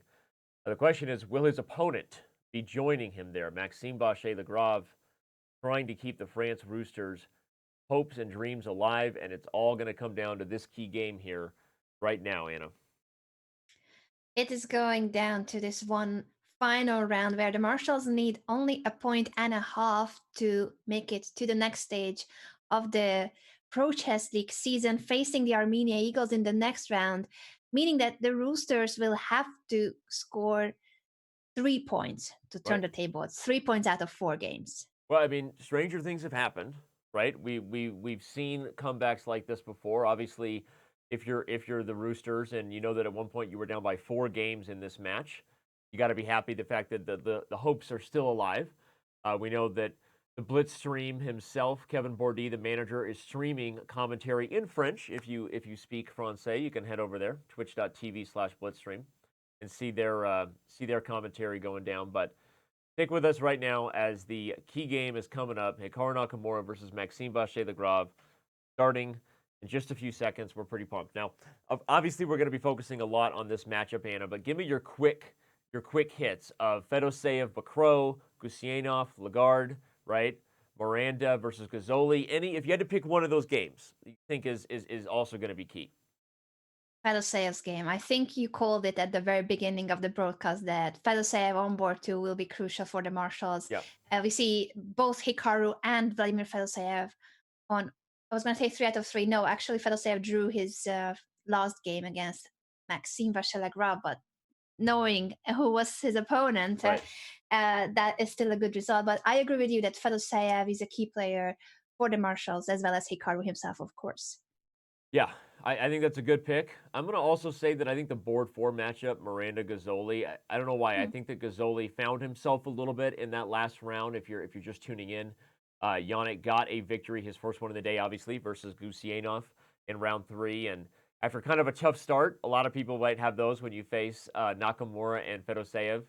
I feel like Gazzoli in the online rapid portion, there's a reason that he has played as much, if I think more than anybody, for the France Roosters this year. Kevin Bourdi goes to Yannick a lot, and I think there's a reason for that. He's good at rapid, good at blitz, so watch out for that matchup there, Miranda versus Gazzoli. If France can get a win there, MVL obviously has to do something big. That's why it's our key game, and by the way, it has just gotten underway. But I think that that's going to be my pick for if something happens there. So. I think that's a good pick, and also we'll need to check back with the strong elbow game that Nuki, Yannick Gazzoli, has been showing every single match. Hikaru has chosen 1e4 against Maxime, and we see a Sicilian on the board. Yeah, and kind of like the Rossalimo that we saw earlier in the day that Maxime Vachier-Lagrave employed as white, if you're just joining us. Similar structure, white will put the bishop on c2 and try to play for d4. And what you're saying here is I'm going to get a big center, and I'm not going to lose it like I do in a lot of other Sicilians. I expect either rook e1 or d3 to be played. Playing a move like d3 does not give up on the idea of eventually playing d4 everyone because the center is flexible. But rook e1 is the more direct approach. As we said, white wants d4. You're trying to get a big center rather than lose the structural strength. Look at this move. Aggressive by MVL. He's immediately going to try to stop that plan because he speaks French en passant. He does speak French. And speaking of MVL, he has recently returned from New York. Yeah. He may be still struggling with a bit of jet lag, but he spent a couple of days in New York, went to see the Knicks in action, and maybe he was spying a little bit on the Marshalls, but it's not working out today in the match. I'll give a shameless plug for that. Anna knows that because she follows Maxime on Instagram. You should follow Anna Yeah. Rudolph Chess on Instagram. She's a star. So follow Anna Rudolph. That's how she has that info. I only know that because I accidentally uploaded a video this morning at the coaching of Anna. She walked me through it.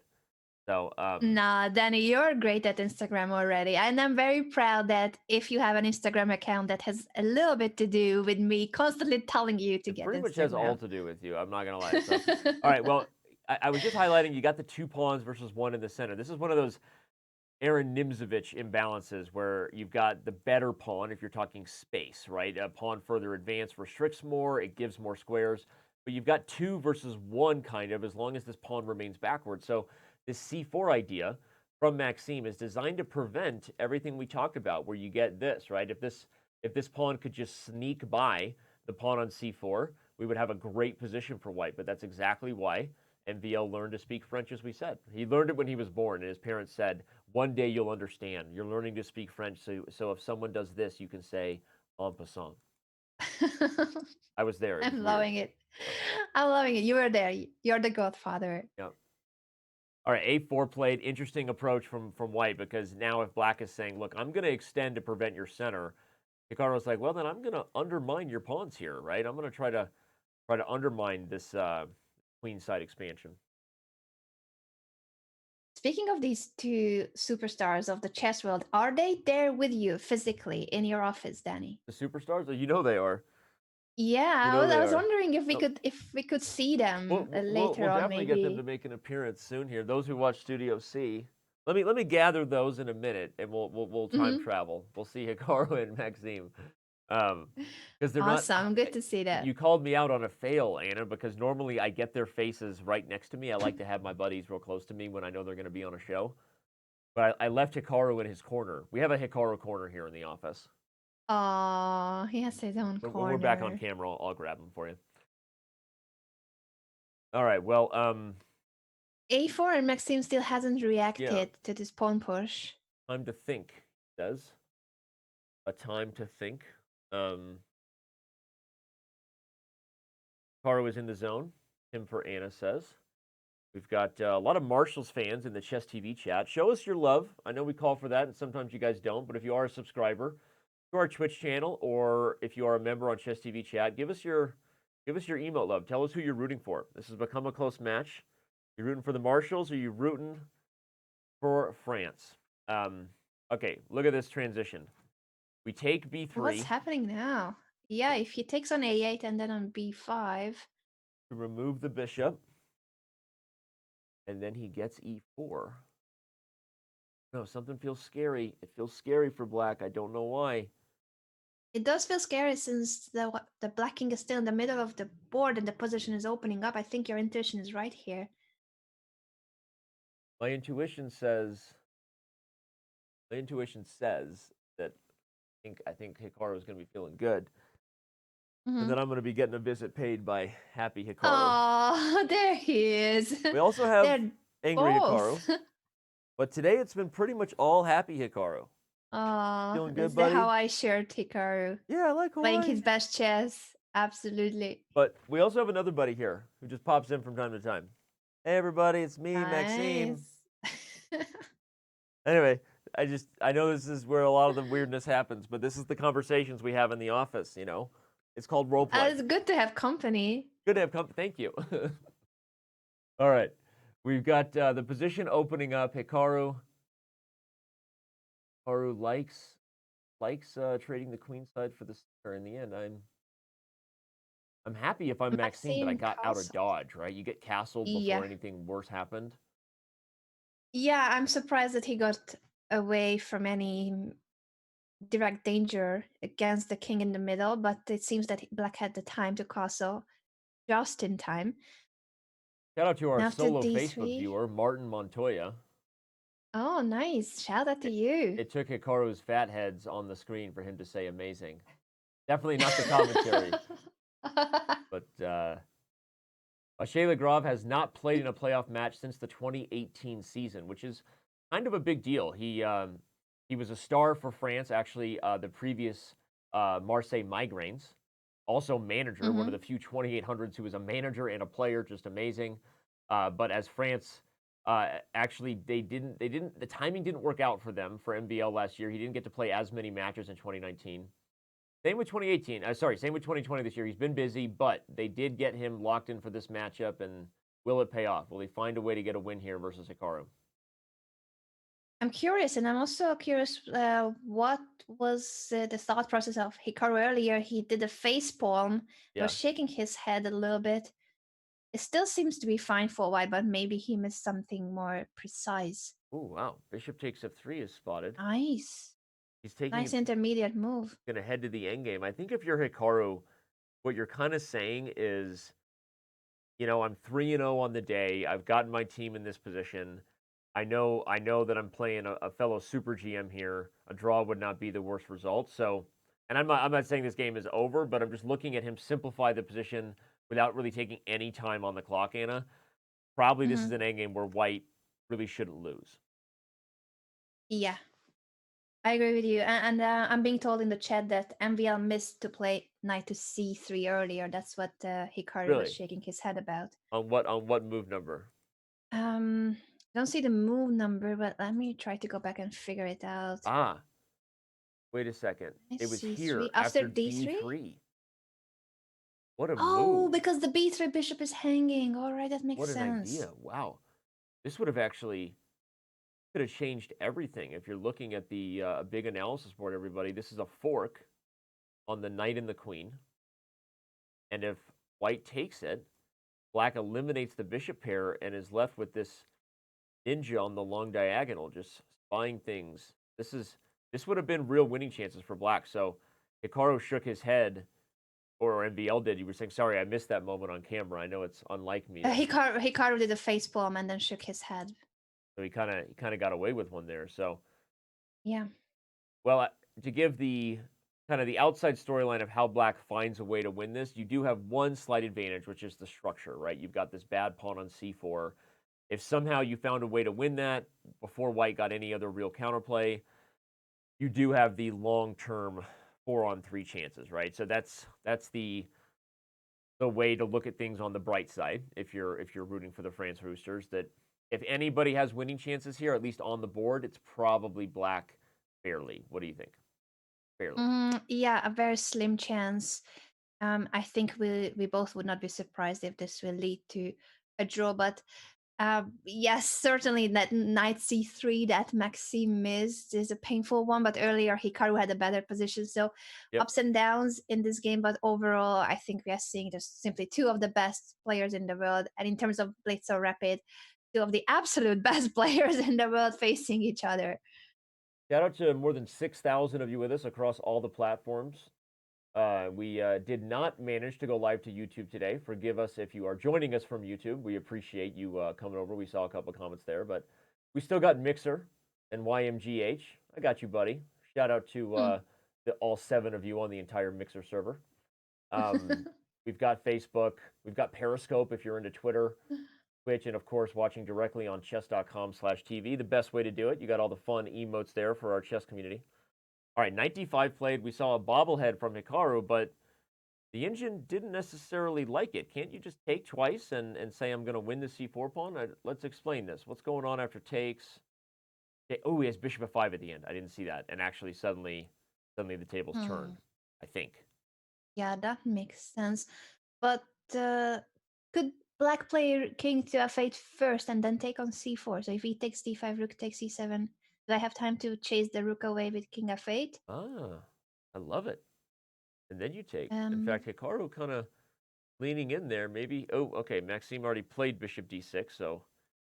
Yeah, he does not agree with me, so we will not know. But that was an interesting position. I think your line was good, Anna. I think that might have been another chance. And it's hard to commit to those things when you know, like, you got so much riding on the line, your team's counting on you, and you don't want whatever symbolic advantage you have right now because of this isolated c pawn to slip, right? So from a psychological point of view, you can understand not wanting to change the structure unless you're dead sure.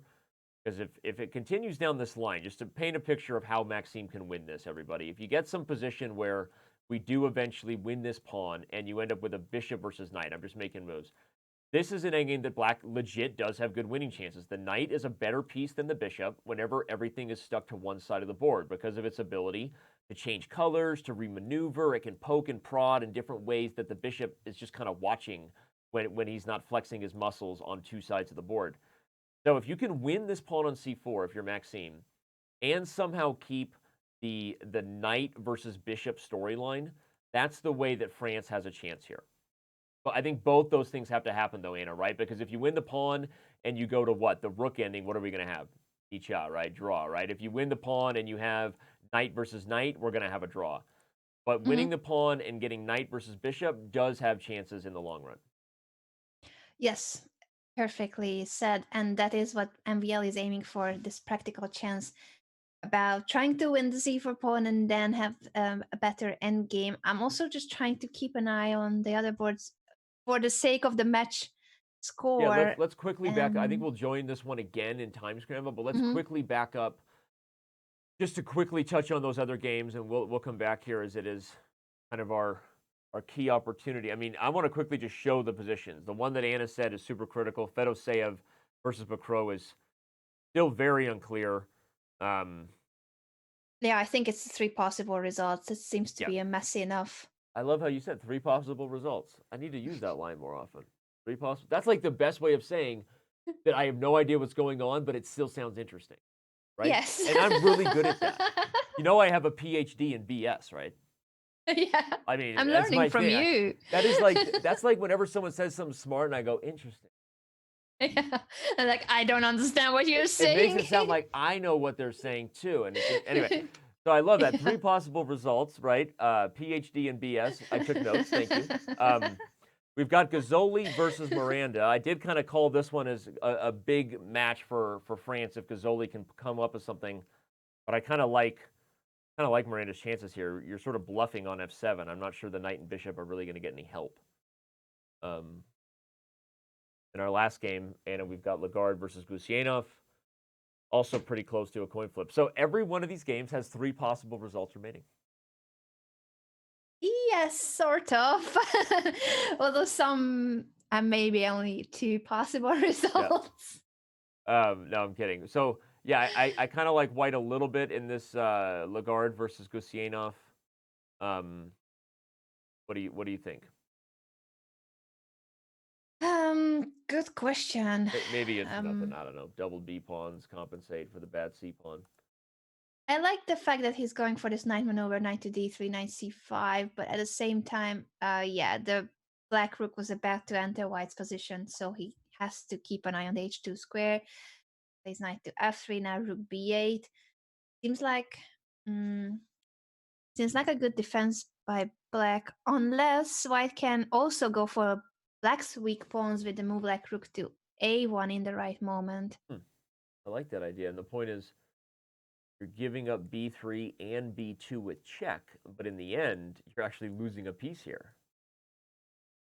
Yes, hopefully, if I didn't miscalculate it. No, I think you're right. And he plays it. That's nice. And Lagarde is actually, he'd be creeping. Look at that evaluation bar slowly slipping to white here.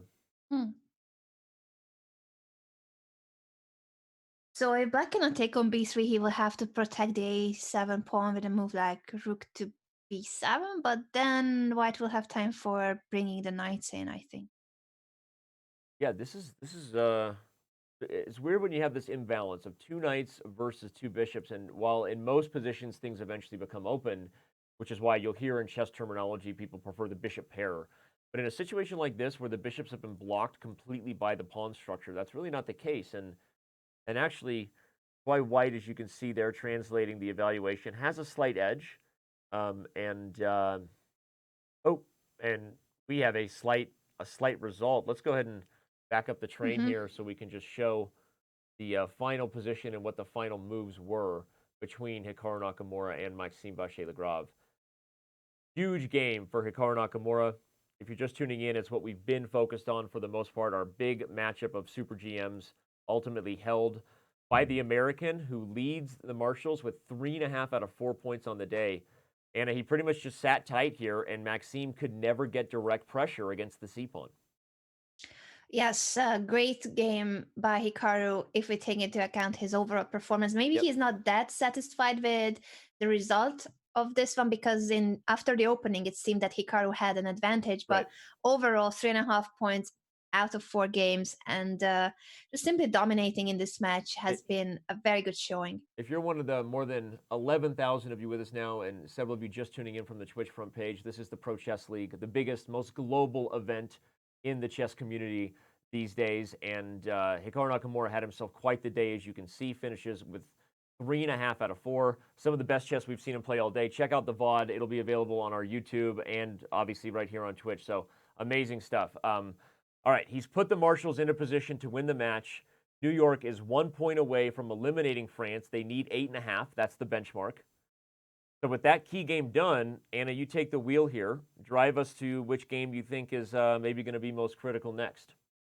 The one I called earlier, 3 possible results, Fedosea versus Bakro. I think now it's 2 possible results because White has activated his pieces to quite some extent, and it ties down Black's pieces to really, really passive squares. I don't like this for Bakro at all.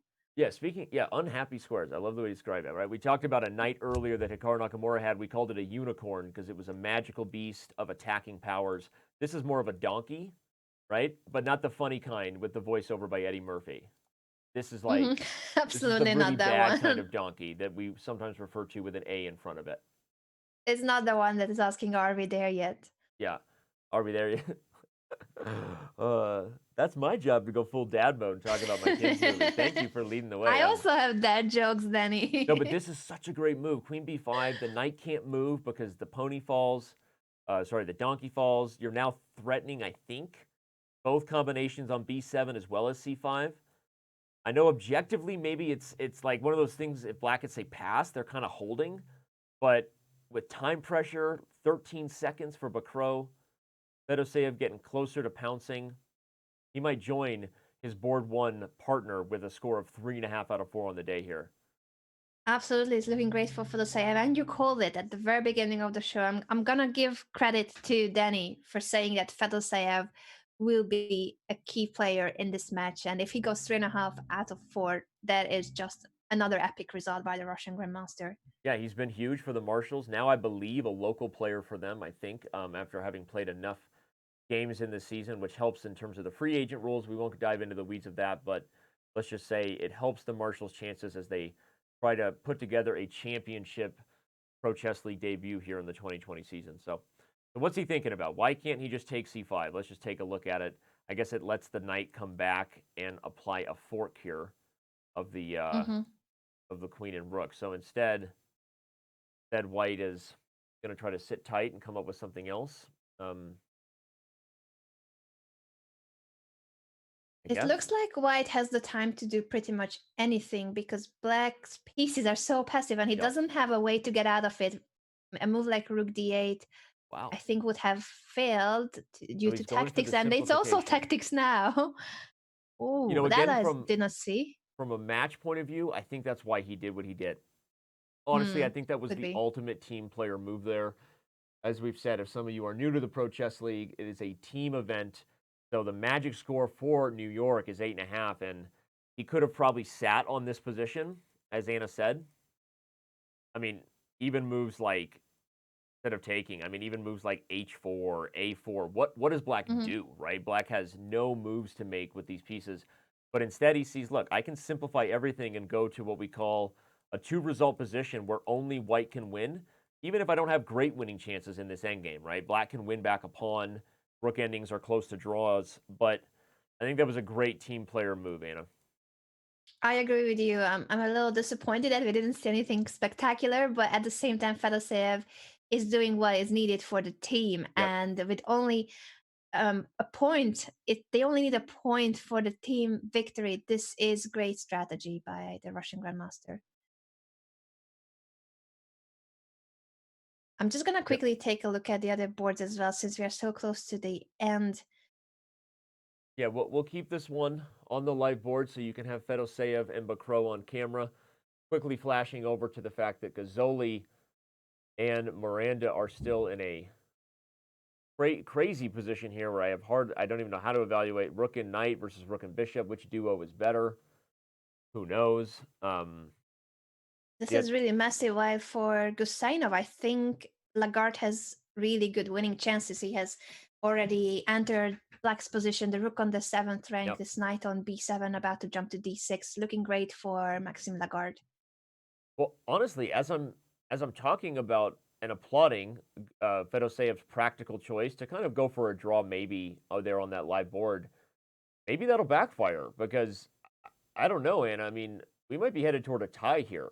But I mean, we look at this position. I think Lagarde has a big advantage with the rook and knight in a dominant position, and over here, yeah, I don't think Gazzoli's worse. I mean, the dominant king, the knight is kind of perfectly guarding all the critical squares here that the rook and bishop would love to access, including the 2nd rank. I don't know, Anna. Something is This scary could be a really surprising turn of events if once again Gazzoli and Lagarde can score. Fedoseev with the rook endgame, still a pawn up. And maybe he'll convert this and none of it will matter. He does have this c pawn. So we've got the full focus here on Fedoseev. A victory puts the match away, and it may not matter that I think both Miranda and Gusainov could lose this last round for New York. But that means if Bacro holds this, and look at that, f6 a very strong move. Here's the point, everybody. Now the rook can sacrifice itself for the c pawn, and the e pawn will run and eventually make the white rook do the same. This is crazy. Yeah, he gives the we'll check talk to about chase what the happens king on away. a tie here in a minute, everybody. But I have a feeling we might be headed for tie breaks. OMG, I did not see this OMG, coming. Fedoseev had such a dominant position. He went for the safe choice, but it may have been too safe. Well, at the time, I was thinking, okay, like this is a good match strategy. But we know that Vladimir, from interviews earlier in the year, Anna, pays attention to what's going on with his opponent, with his teammates. So perhaps he misevaluated one of the. I mean, knowing that maybe, that's true. And Miranda mouse slipped, according to Grandmaster Robert Hess in the chat. Shout out to Bobby. Look at this. Both. I told you, both Lagarde and Gazzoli have gotten victories, which means we're headed to tie breaks here, everybody. We're headed to tie breaks because Fedoseev is already in a rook endgame that's a theoretical draw, since the black rook will be sacrificed for the c pawn if needed, and he will be supporting with his king the e pawn. That is insane.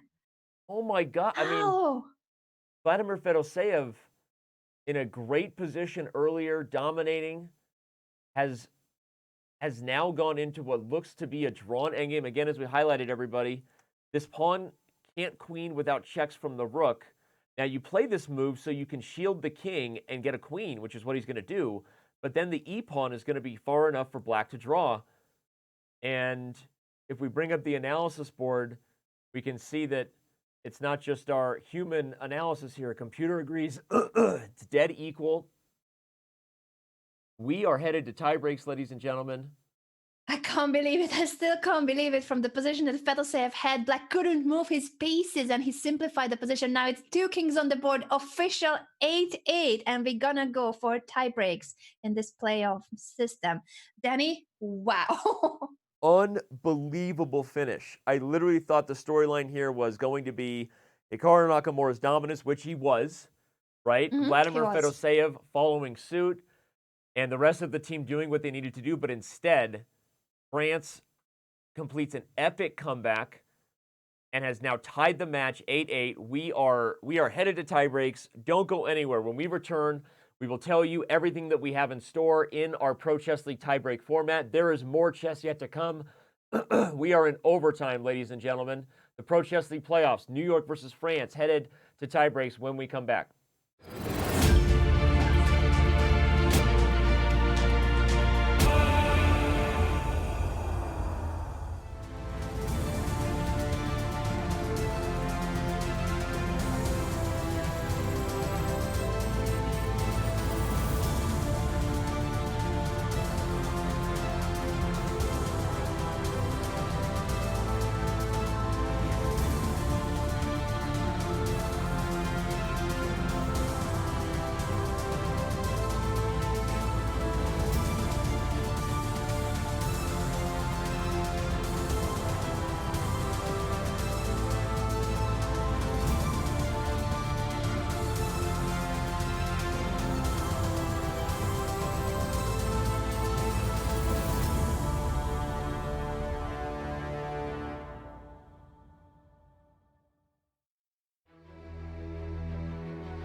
Ce peuple sans armes a su trouver des armes. Le feu couvre, et soudain le cœur même de Paris commence à battre et à se battre.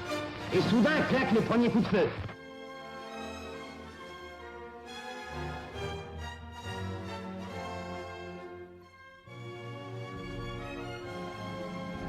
Et un bruit court de bouche à oreille, aux armes citoyens.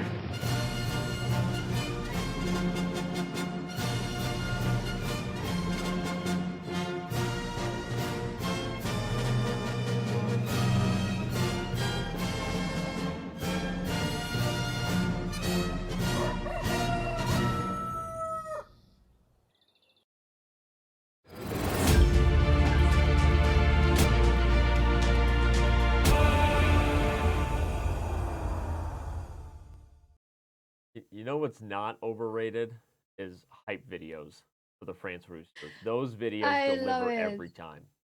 I think the French team deserves a tiebreak just for that epic video. What a trailer.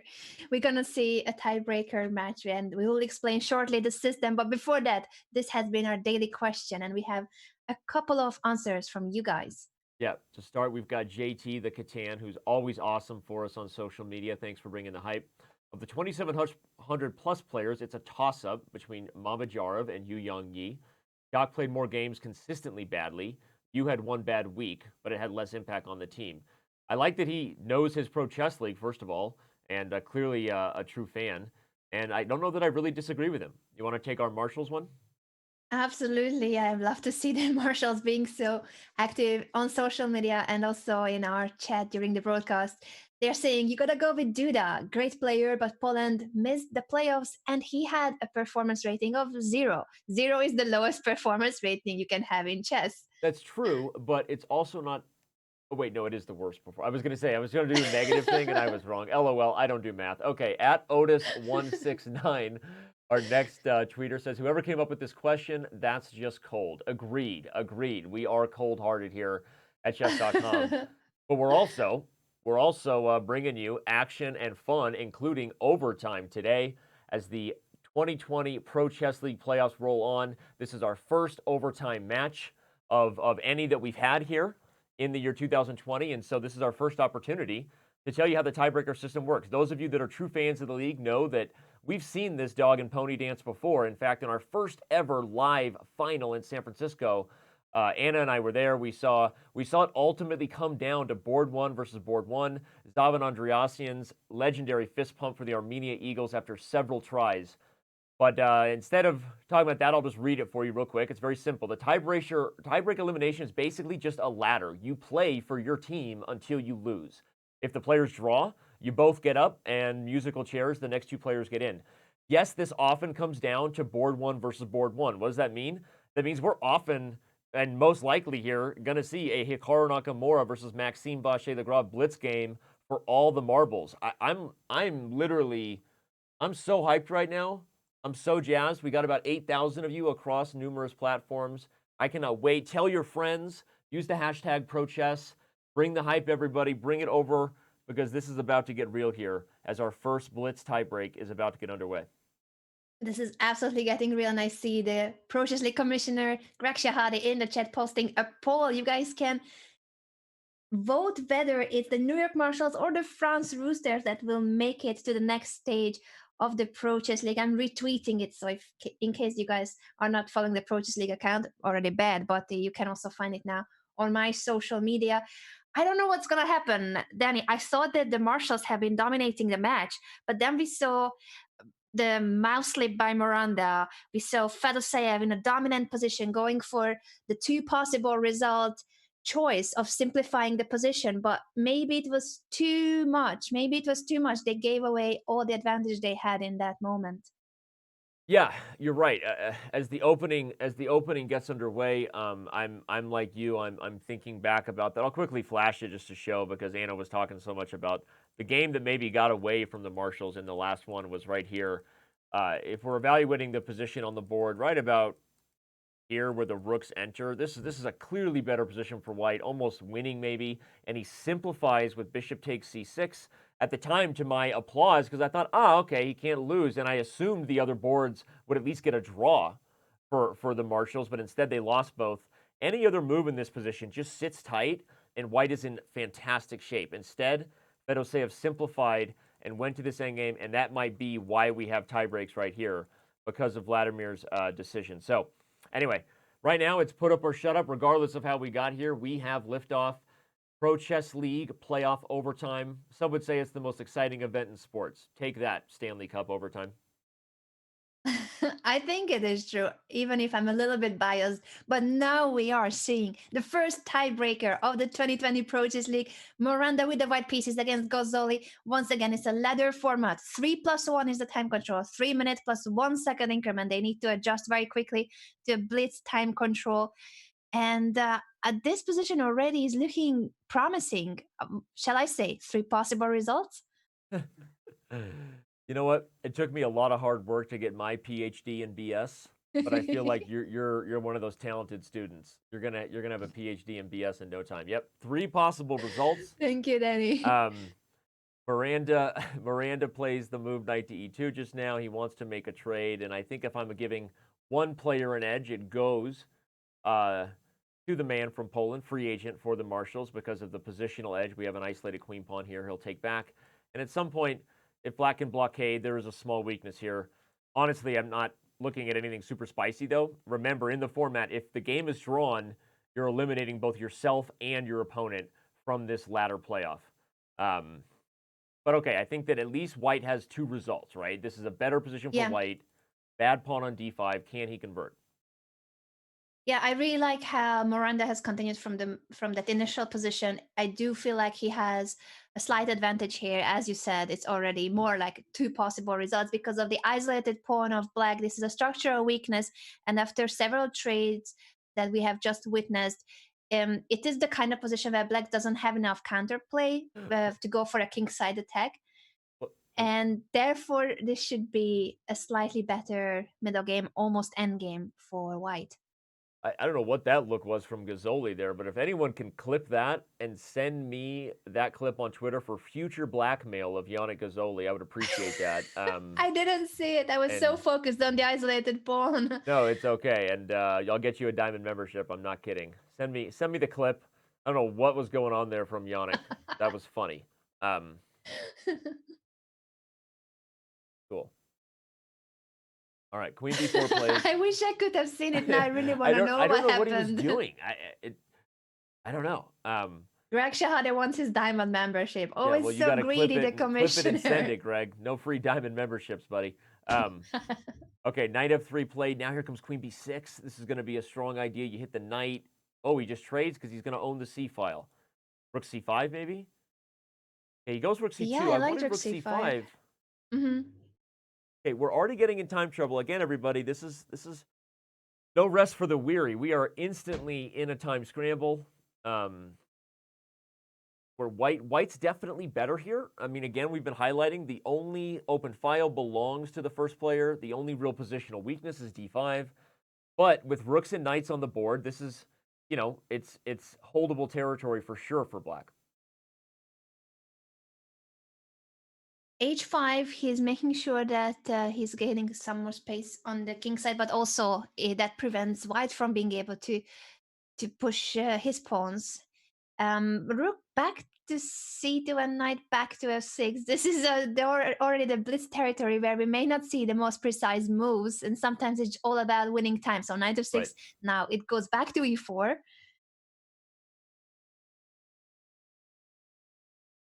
f3 is a committal move because now the e3 pawn is more vulnerable and black can in the future try to attack it. It's now suddenly a trade of weaknesses, d5 for e3. I still prefer white based on the d pawn being a little bit easier to target. But it's tough. Like, how do you push? Here, g4, he wants to kick the knight out of f6 so that d5 is receiving a little less defense. d4, b5, another way to create avenues. This is a 2-result position. White's in control. It is. I've just seen the Gozzoli face. Thank you so much for the clips, guys. I don't know what he was doing. That's hilarious. There's the clip. Wow, a lot of people. But you got to be the first one to tweet it at me to get that diamond membership. Diamonds are a tweeter's best friend.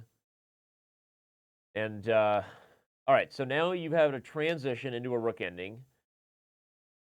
Definitely holdable for black, but still something where probably only white wins. The trade here, followed by winning of the D pawn. I think that. Oh, wait, he wants more. Oh. I'm not sure if this is the best way to go, but he didn't want to open up the e5 for the e7 rook of black. Yeah. I'm not sure where he gets winning chances here. A Okay. little bit puzzling. I thought he was gonna try b5 if he already played king to e2, but rook d3, and now the trade on e3 will lead to a trade of rooks, one pair of rooks. There are several trades But no that longer we the have kind of just winning witnessed. chances you would think. And It is the all I kind of can say position as where we black see the doesn't clip have enough is I hope counterplay, that's the but after index several finger. trades that we have just witnessed, it is the I kind hope of that position where that's- black doesn't I have hope that enough that's your pointer counterplay, finger and after and not several the other one. trades That's that all we I'm have gonna just say. witnessed, it is the kind of Because position where black doesn't have enough either if it's the counterplay, other and finger, he's after probably several throwing it at trades me. that we If have it's just the index witnessed, finger, he's probably like, "Oh, it is the interesting kind move of by my position where black opponent." If doesn't it's have the other enough finger that we won't counterplay, reveal and right after now, several I don't know. But trades thank you, that we Yannick, have for just witnessed, giving us some it is emotion the today. kind of position where black doesn't have enough Could be counterplay, Doc, and after several trades that we have just witnessed, That really is a it is the large kind of pinky. position Very where black large doesn't pinky. have Bigger than enough mine. counterplay. All right, well, back to Oh a my. live look at Yannick, live Yannick, as we call. Gonna be headed That for a was draw. Inception, a stream in a stream. This is gonna be one of those where both players eliminate each other here in moments. Mutual time scramble. Neither side really with anything clear. And again, remember the tiebreak format. You win, you stay. You lose, you go home. You draw. Nobody's happy. Both will go, yeah. And this seems to be heading toward a draw already. Yeah. Good defense by Yannick Gozzoli after that amazing moment. Yeah. Highlight of the show. Unfortunately for both Yannick and Wojciech, their opportunities to help their team move on end right there. No matter what happens for the rest of the day, they are now just observers and fans of their fellow teammates. Yannick, for the first time, by the way, elbow strength. I don't have the strength to be in that position for as long as possible, but I can't even put. Apparently, I'm also dyslexic. I can't even do the right move on the camera. But all right, I mean, I know I'm asking you to kind of read between the lines of something that has an obvious answer, but who do you think that favors, if anybody, the Marshalls or the Roosters? A good question. I thought that Gozzoli was a dangerous player for the Roosters. Miranda started very well. He is the one who drew against MVL in the first round. Yep. But then Gozzoli scored 2 very important points. So if we look at the most recent games, then I think this is a good result for the Marshalls. But the Marshalls had a better position in this game. Right. It's a good point. I mean, I was going to say it's also a better result for the Marshalls for a reason that if there was one kind of dark horse board 4 who could get a few victories, I feel like Gozzoli just has the more experience on Chess.com.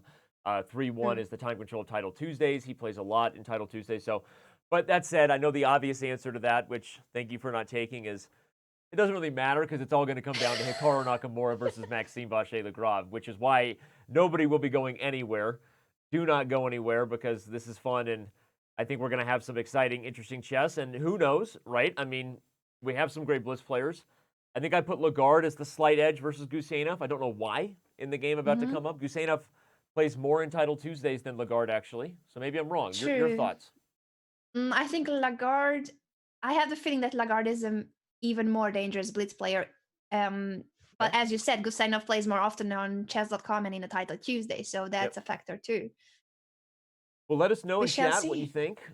We've still got 6,000 of you. I don't know where people are going. You're making bad decisions here. We've got crazy, crazy exciting overtime here.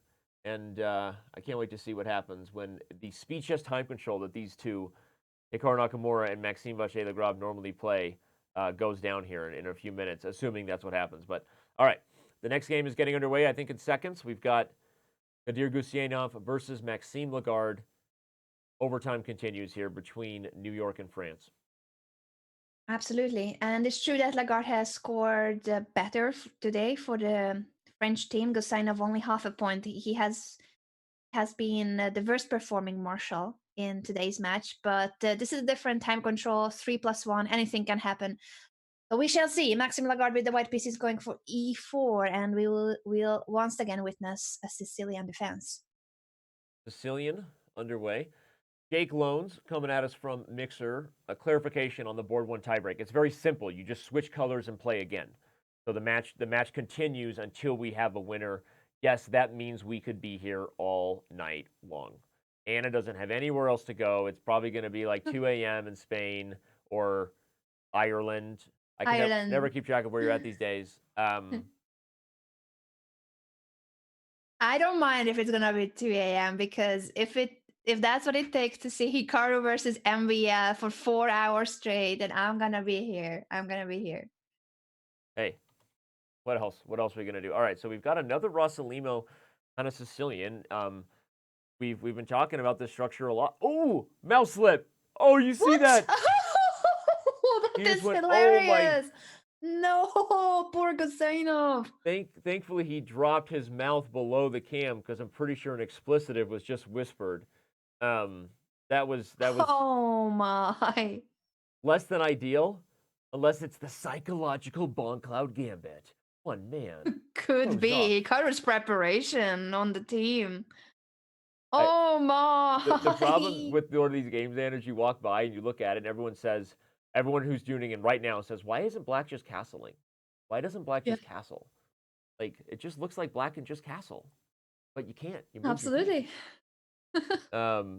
Wow. By the way, a shout out to everybody who's watching. Remember, you can still play Guess the Move. We have not awarded the money game because guess what? The match is still going. So if you want to head over to chess.com, try to make moves on the board faster than these very strong grandmasters. You can increase your chances for winning a cash prize today. $50 is the top, along with premium memberships to go with it. So I see a lot of you playing Guess the Move, which is why I gave that last shout out. Keep on playing it and have some fun. We will announce our cash prize winner soon at the end of the match. I sure hope that no one guessed King to E7. That would be Yeah, if that someone would guessed be King E7, maybe there's a suspicious. mouse slip by them too.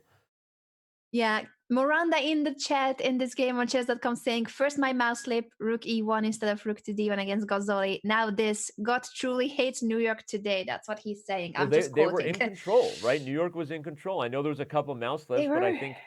I think that they had control over the match, and it's not over yet. I mean, I would argue, as we look at who the favorites are in Blitz, there's a reason Hikaru Nakamura is a two-time, I don't even remember. He's been to the finals every year in the Speed Chess Championship, lost a couple times to Magnus. He's won a couple times. So, but we all know that Maxime actually is one of the best 3-minute Blitz players in that event. So if there's one time control where you might even look at Maxime as, Mhm. A slight favorite, it might be the 3 minutes. So I can't wait to see where we're headed. Yeah, I also can't wait to see. I was actually looking at the Blitz rating list, the current top Blitz rating list. Hikaru Nakamura is on 2,900. That's his current Blitz rating Pretty good. on FIDE, and he's number 1 ahead of Magnus Carlsen, and number 3 is Maxime vachier-lagrave. Right. There you have it. Battle of elite Blitz players, both over the board and online. I think we see Hikaru as the slight favorite there, but like I said, we're just getting entertained. We are spoiled today by extra free chess. All right, what's going on here? A very aggressive approach from Gusainov, but remember, everybody, it's forced because the king can't castle. For every move for the last 10 moves, the most logical move has been castle short. So you're not wrong, but if you are someone trying to play Guess the Move and wondering why there's a chess.com bug, joke's on you. There is no bug. You can't castle here. He moved his king. White is in a great That's really position sad for because of it. Gusainov. Yeah, it's just with the opening of the e5, it looks like there can be immediate tactics. Or it's coming very shortly, coming for sure. Queen f2 might even be preparing g4. a4, just a patient position. He's going to guard b5 and just sit on the bishop pair. Eventually, you might find a knight on c4 with a pawn to a5. b6 is your new home. I do like rook d7 by Gusainov because you know what he's considering? Oh, I was going to say maybe he's considering putting on his running shoes to the queen side, but no, he changes his mind and goes this way. I'm not sure. He has been holding on so far. So if we look at king e7, At that stage of the game, I really thought the game would be over shortly because Right. how do you get out of this? He has been trying to find the best possible resources, defensive resources. So kudos to him for almost managing to correct what he has done by that mouse slip. Wow. Yeah, he is. He's castling. He's castling. He is. He's getting castled, and he gets all the credit for slowly working his way out. Unfortunately, usually when you have to lose a lot of time to complete such a journey, other problems happen, and that's kind of what Lagarde is trying to do here: is expose something on the queen side with knight b6 coming at some point, even b4. I was wondering if you knight g4 was a threat. That was sick. Threatening a fourth on the king and Nice. queen.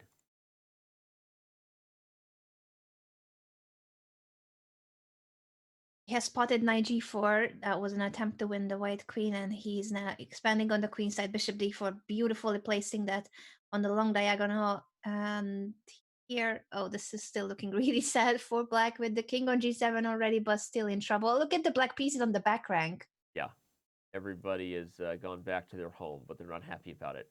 Kind of like visiting the in-laws during the holidays.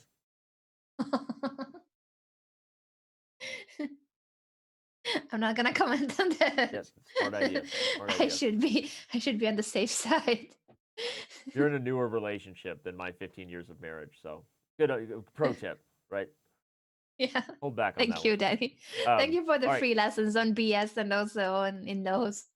King h6, you've got bishop f3, king g2, and g4. I mean, still definitely Lagarde's game to get, but got to put it away. Guseynov gets creative points. He started with a move king e7, mouse slip on move 10, and has brought the whoa, what is that? Knight takes d5. Oh, and if queen takes, it is a piece. I guess he was just busted, but now here comes queen takes b7. I mean, the game, yeah, it's Rover. He's trying to go for some kind of a perpetual check idea, but the bishop will come back to f2 when needed.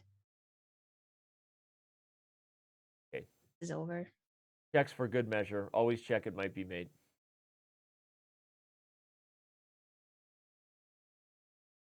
Five. The hype is gone out of our breath because this is kind of an over game, but Lagarde is about to get a big win for France. They put themselves in a slightly better position in the match. And unless something absolutely OMGs or snaps worthy happens here, it's whoa, wait, okay, bishop comes in. Knight f6, interesting. And the Guseynov loses on time, but he has already lost. Eventually wins on time. Again, if you're just tuning in, this position really went wrong all the way back here on move 10, when instead of the highly logical bishop e7, we had a mouse slip from Guseynov when he played the move king to e7. So credit or not, right? He put himself in a tough spot, Anna, but he did hold on for a long time. But it was kind of just a matter of time. I mean, this is just, it looks so good for black if he could just castle, but yeah. So. Yeah, he almost built some kind of a defense. It was very difficult, almost impossible. But kudos to Guseynov for the fighting spirit. Up next will be Vladimir Fedoseev taking on Maxime Lagarde, who we see on our other camera. You guys can't see him yet, but he's smiling at the moment. Yeah, and this is a big moment for France. I mean, again, when you have GMs at this level, anything can happen, right? So even though we're obviously hyping the potential Nakamura-vachier-lagrave matchup at the end of this ladder, I mean, you certainly don't want to put Hikaru in a position where he has to beat Lagarde, Bacrot, and vachier-lagrave, right? So this is a huge opportunity for Fedoseev to redeem himself, right? Getting a victory here against Lagarde, maybe holding on against Bacrot as well would be a great way for him to turn things in, because even if you're Hikaru, you're only one man. Hikaru is one man and two bobbleheads in my office. That's who he is. So he's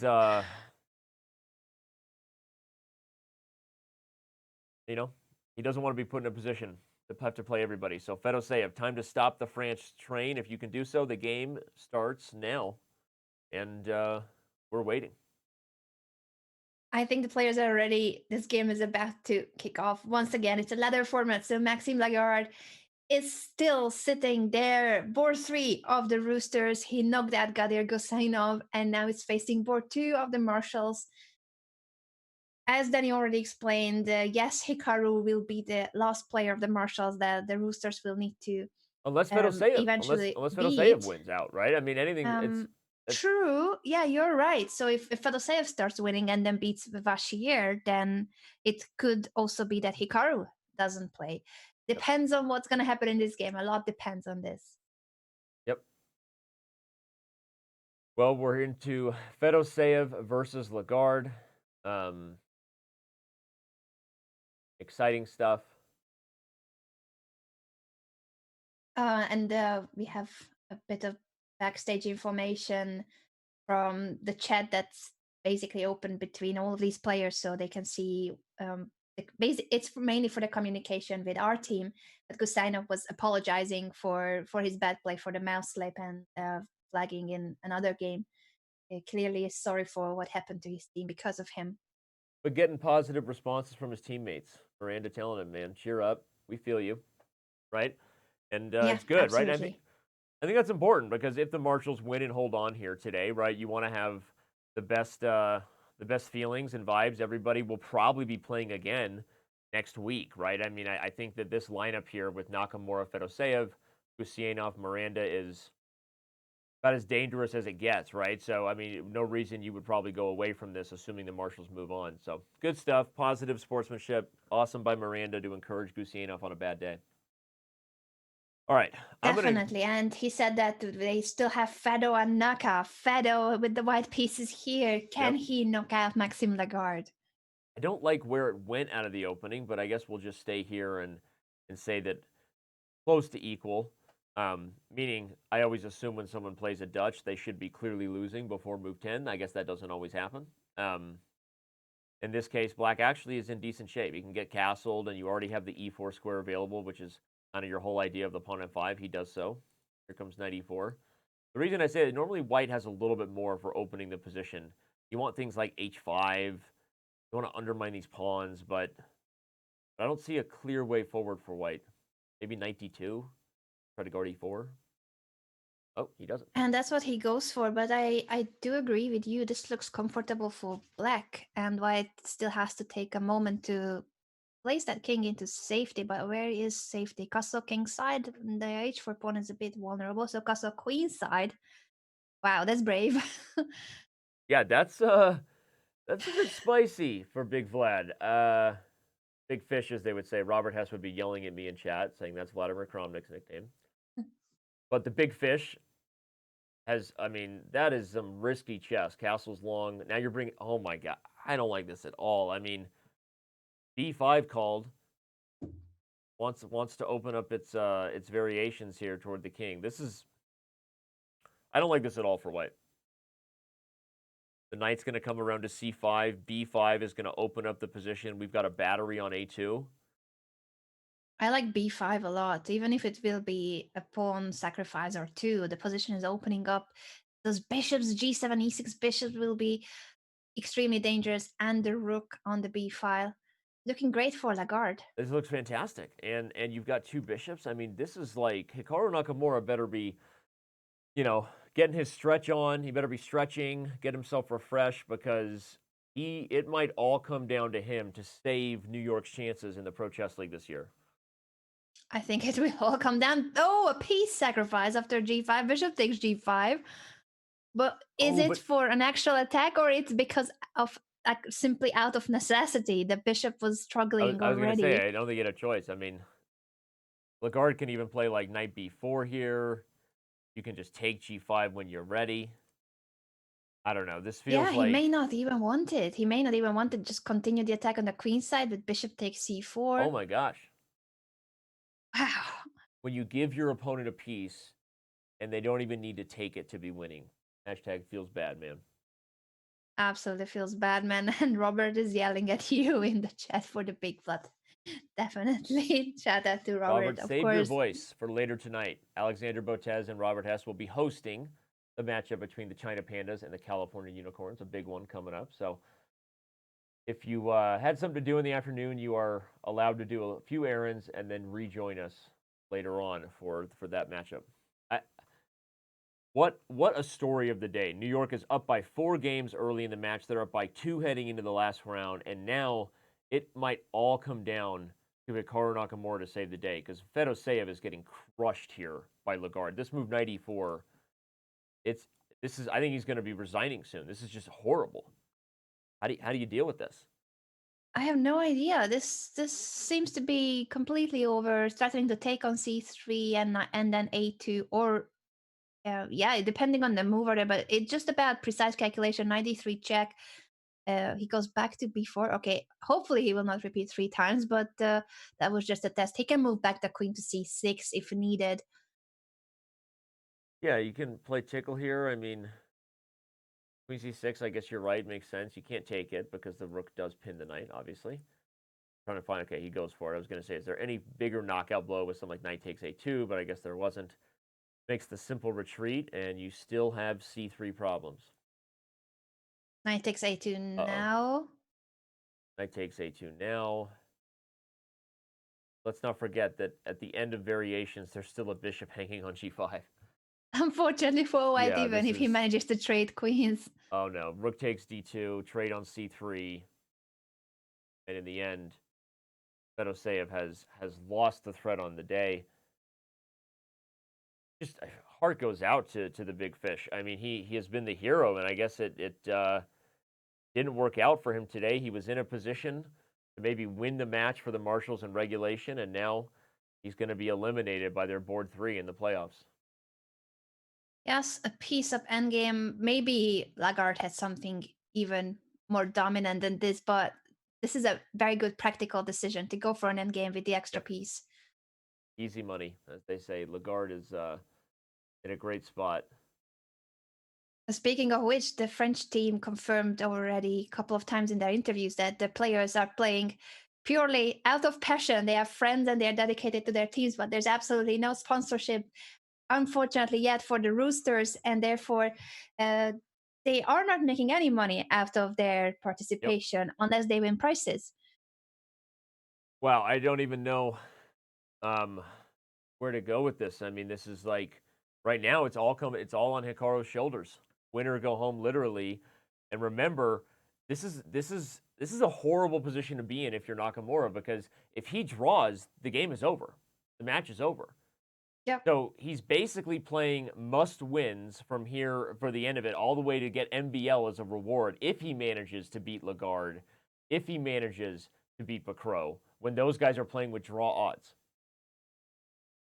I'm just hoping that Hikaru is also aware of that. If you guys are watching his stream, maybe you could make sure that he knows that a draw will give the victory to the Roosters, because board 1 versus board 1, if they draw, then they will keep playing until one of the players win. But because Lagarde is not board 1 of the Roosters, a draw will eventually eliminate Hikaru and his team.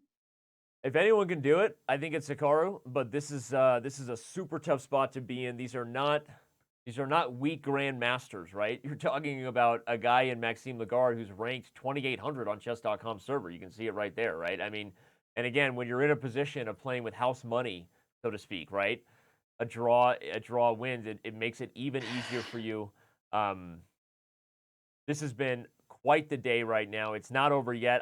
I mean, will we have drama here? Will Hikaru send us to an eventual matchup with MBL, or will one of these guys manage to send New York home? So I think the games are starting right now. Here we go. We've got Hikaru Nakamura versus Maxime Lagarde.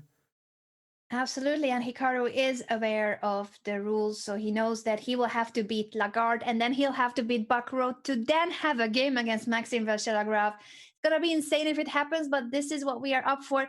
Hikaru is the #1 rated Blitz player, also on the FIDE list with a rating of 2,900. So if anyone in the world is capable of doing that, it is Hikaru Nakamura. Yep.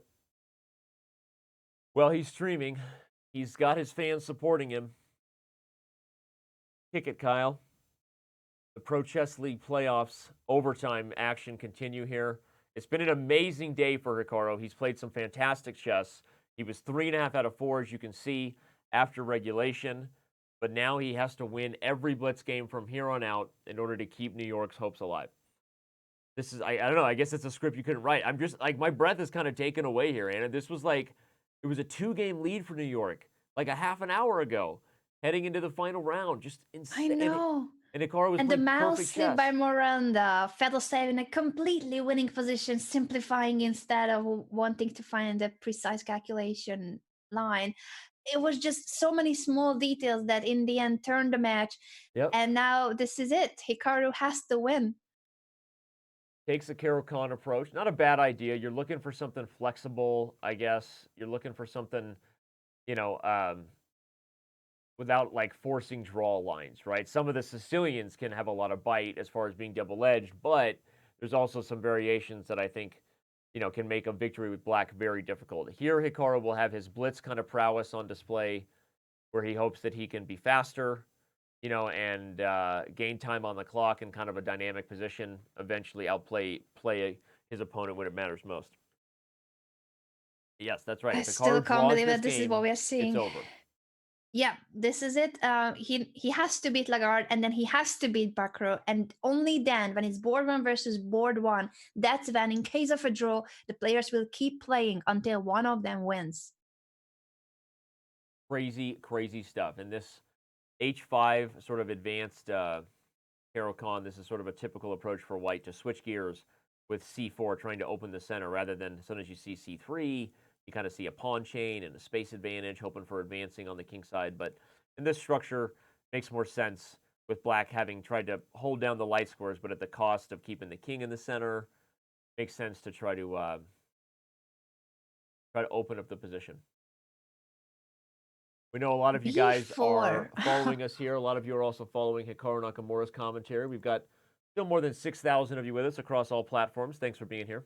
We might listen in here in a minute to Hikaru's commentary. Well, B4 played by Lagarde, and we see him kind of zoom in here, not really quite sure what to do. I think that So after Hawaii queen internet takes is rook leading to a bit of a B1, glitched out Hikaru there. could be that Hikaru is on holidays in Hawaii, is sporting a beautiful Hawaiian shirt. Rook B1 should be the idea here after the B4 pawn sacrifice to then take the pawn on B7.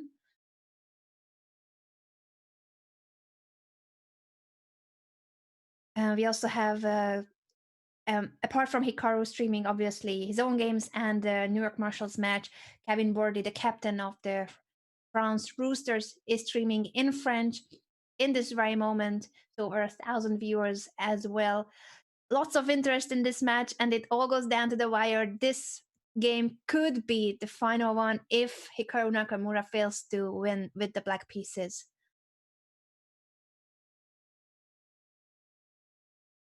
D takes c4 and queen takes c4. Will we see a queen trade, or will Hikaru insist on keeping the queens on the board with a move like queen a5? But that could be a position in favor of white. I think he wants to keep the queens on the board to make the position as complex as possible, but it could also backfire because white's pieces are really active now. Yeah, he's executed a pretty nice combination though here with this whole b4 idea. And yeah, and the sacrifice now on e7 to take on c6. The rook on a8 is protected, so this is an exchange sacrifice for a minor piece and a pawn, and that black cannot castle. This wasn't the mouse slip this time. But maybe black's okay. Hikaru takes on a2, and he's holding with the king on f8. Let's get an idea of what Hikaru thinks about it. We're going to take a listen into Hikaru's stream and see what he's telling us. e5, or knight e4, I mean.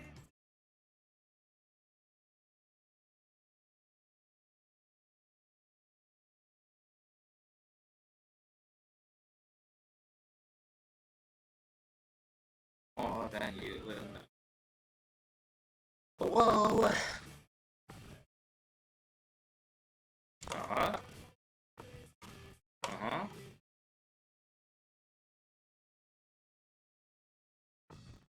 Hawaii apparently known for its beautiful weather, not its fast weather. So I think.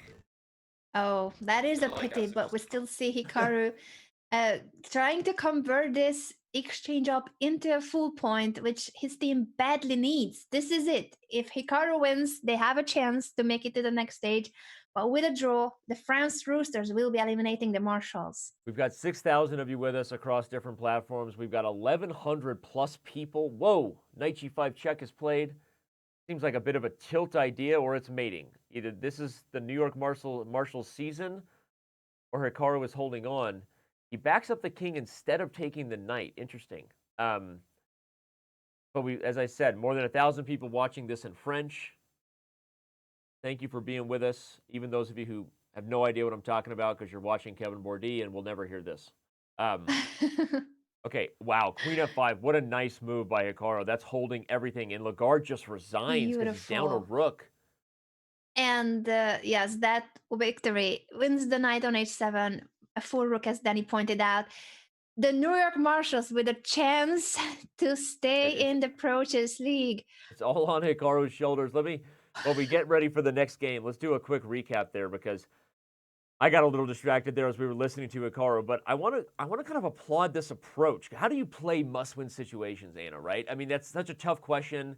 Everybody struggles with it, but I think sometimes you don't go for what's always considered the sharpest, most forcing opening. You go for this flexible Carol Khan. Objectively, White has slight edges out of all of these kind of openings here with the space, but it worked out well. He was faster than his opponent. Lagarde goes for this aggressive b4 idea, but I think it unraveled when he sacrifices the exchange on e7. I think the position was maybe still tricky, but he goes for this exchange sack and takes c6, and Hikaru does nothing but defend things for the rest of the game. Shout out to this f6 move. That's a risky move, but it coordinates the rooks and gets the king off the back rank. And ultimately, he just, I guess, parries all the threats and up a rook. That almost felt too easy for Black. Yeah, I think he took quite some risk on move 12 after queen takes c4 when he did not trade queens. I feel like that's the kind of position where maybe trading could be the objectively best, but for the situation, you need the queens on the board and take some risk. So he's allowing rook takes b7 and that his king will be under attack, but he needed it. He had to have a complex position, even if it could be and worse. I think you're right. I think taking here and even like holding is like, hey, look, I'm up a pawn. Oh, wait, no. Wait, there's knight d6 check coming with knight f7. Yeah, I don't think it's a pleasant position, but maybe after queen a5, I really thought that Black is in trouble, worse right? I after felt the rook same way. b7. Rook Yeah. takes here. I was like, this could be it. I mean, like, Lagarde is, playing a great combination here. He gets the b file, but then he goes for this exchange sack, overestimates his own chances, and ultimately it backfires. But I agree. I think if Hikaru wasn't in a must-win situation, maybe he does handle this differently. Maybe he doesn't even take b4. Who knows, right? But ultimately, he was in a must-win situation. He did get the victory, and we're about to have our next game where Hikaru Nakamura yet again has to win now against Etienne Bacrot. Question in the chat if Bacrot has ever beaten Hikaru. I don't know how many times they played, and unfortunately, we ourselves don't have the time to make a research right now. But if you guys want to look it up, that would let be us know. A good thing to know how many times they have played each other and what's the score. These guys have played each other in over-the-board tournaments and been playing for years. Shout out to our Facebook users saying that Hikaru actually had castles long 6 with a threat because, wow, the rook on b7 was trapped. Maybe that's why the exchange sack was made. Nice contribution coming there from the Facebook chat. Thanks for tuning in. The castle's long was a threat to trap the rook on b7. Very nice. All right, let's try to listen into Hikaru again. They say his internet has improved a little bit. Let's get his thoughts against Etienne to start this thing off. Okay, so take this e5. I can play c3. No, queen e2 is the logical move here. I did something wrong already, though. This is not how it's supposed to go. Let's play c3 and queen c2, I guess. Don't love this. Of course, h3. Hikaru says he did something wrong. I think it's the d3 square he's worried about. I think queen e2 and knight c4 is correct here. Oh, but I gave him b6. What am I doing? Shoot. I thought he was going bishop e6. I misread which direction he was going. Plays queen e7, not the best move. Not gonna play. I think I'm gonna play knight h4 here. Idea knight f5. Etienne's already starting to make some mistakes though. Interesting stuff. A slight fair play delay there for those wondering. Hikaru's stream is a slightly behind our stream. Our stream is a little bit ahead of any player that chooses to stream on purpose, so that their chats can, be prohibited from any unethical help. Although moderators do a great job of banning anybody who might try to share engine information, so we appreciate that. But yeah, Hikaru says he doesn't think Queen E7 was the best by Bacro. I agree with him, and I like that he quickly responded with Knight H4, Anna, because suddenly the threat of F5 makes Knight C4 even stronger, because you never want to trade it and give my pony this beautiful square. So in the live position, things have caught up where, I mean, once again, hard not to like Hikaru's position here. The knight's coming to F5. I like it too. I like it. I think it's slightly better for white. The question will be if this can become a bigger advantage. Thanks to everyone who has looked up their head-to-head scores. It's great to know, and it's true that even though Bacro has only beaten Nakamura once today, a draw is enough. A draw is enough for the Roosters to make it to the next stage of the Pro Chess League. That's right. If you're just tuning in, the Roosters have draw odds in every game. And so regardless of how good White's position might be, wait, does that hang the F2 pawn? What? It does, but if he takes... oh, there's rook maybe F1. he just wants rook F1 and knight H6. Wow. And look at the time advantage. Yeah, insane. Hikaru putting a lot of pressure on his opponent. Full minute up against Bacro in a good And there's position. only a 1 second increment. That's a reminder to all of you. This is 3+1. 1 second increment only. Amazing. And again, it's not over yet. Hikaru has a very tall task ahead, both in this game and the next. But this has been quite the day for the Marshals #1, playing the kind of chess he has. 3.5 out of 4 in the main portion. Now in overtime, he has defeated Maxime Lagarde. He must win this game versus Bacro to keep New York's chances alive against France. I'm loving the way he's playing the position. King H2 played so quickly. Are those Hikaru moves where he just quickly spots the tactics. And here's the problem with this position. You'd love to play F4. That's how you improve the position, but you can't. But he resourcefully solves the issue rather than, maybe trading the bishop with bishop E3, making it simple. He solves it with tactics, which is just, as I've said, I can't say vintage Hikaru because he does it all the time, but I just really feel like the level of chess here today has been so high. I fully agree with you. This is great chess by Hikaru, and under such pressure, he had to beat Lagarde. Only a win can make it for the Marshals to the next stage. But even then, we knew that he had to beat Lagarde. Now he has to beat Bacro just to earn the game against MVL. Right. That's like out of the frying pan into the fryer, right? But you got to make it there. Only 20 seconds for Etienne Bacro. But he's holding, right? So Hikaru has to find a way to put this away. The thing about increment is don't ever try to flag your opponent. If you lose the position, they will always have enough time to win on the board. Very true. Unless they are me, who I can lose at any time increment too. The super GM always is different than our always. Yeah. Hikaru pausing for a moment, trying to figure out how to proceed here. Shadow to Bacro, he's created this kind of dynamic hold of the dark squares. I'm threatening G3, so you can never play F5 without opening up some threats. Taking E5, I'm well defended. I'm also holding this diagonal. So if Hikaru, he can't take a draw. He plays Queen B5. Why wasn't Rook A5 played again by Bacro, I wonder? Good question. Maybe he spotted something that annoyed him, but normally, yes, you would expect him to repeat. Unless the tables have turned and now he wants to play for a win. He doesn't need a win, though. Hikaru but plays it has Rook improved. 81. Yeah. I thought the position has improved for black after doubling rooks on the d5, but it's going to be a real mess now with this trade on f4 and queen f6. Yeah. Now you're threatening to take f4 with check. So Hikaru has, you can give it up and back up the king. What is going on? 12 seconds for Bacro. He doesn't have time to solve the tactics. Rook e6 looks like the only move, but he doesn't find it. Now Oof. he's losing. Bishop takes doesn't even threaten mate. The knight guards h2. I think Bokro's about to throw in the towel with that. And ladies and gentlemen, Wow, he we did have it. Hikaru Nakamura versus Maxime vachier-lagrave. Let's see that final tactic here. Crazy. Hikaru shakes his head because he doesn't really buy what he was doing either. It got a little nutty there after e5 takes. Maybe the rook could have moved, although it's super scary, right? You've got discoveries on the queen.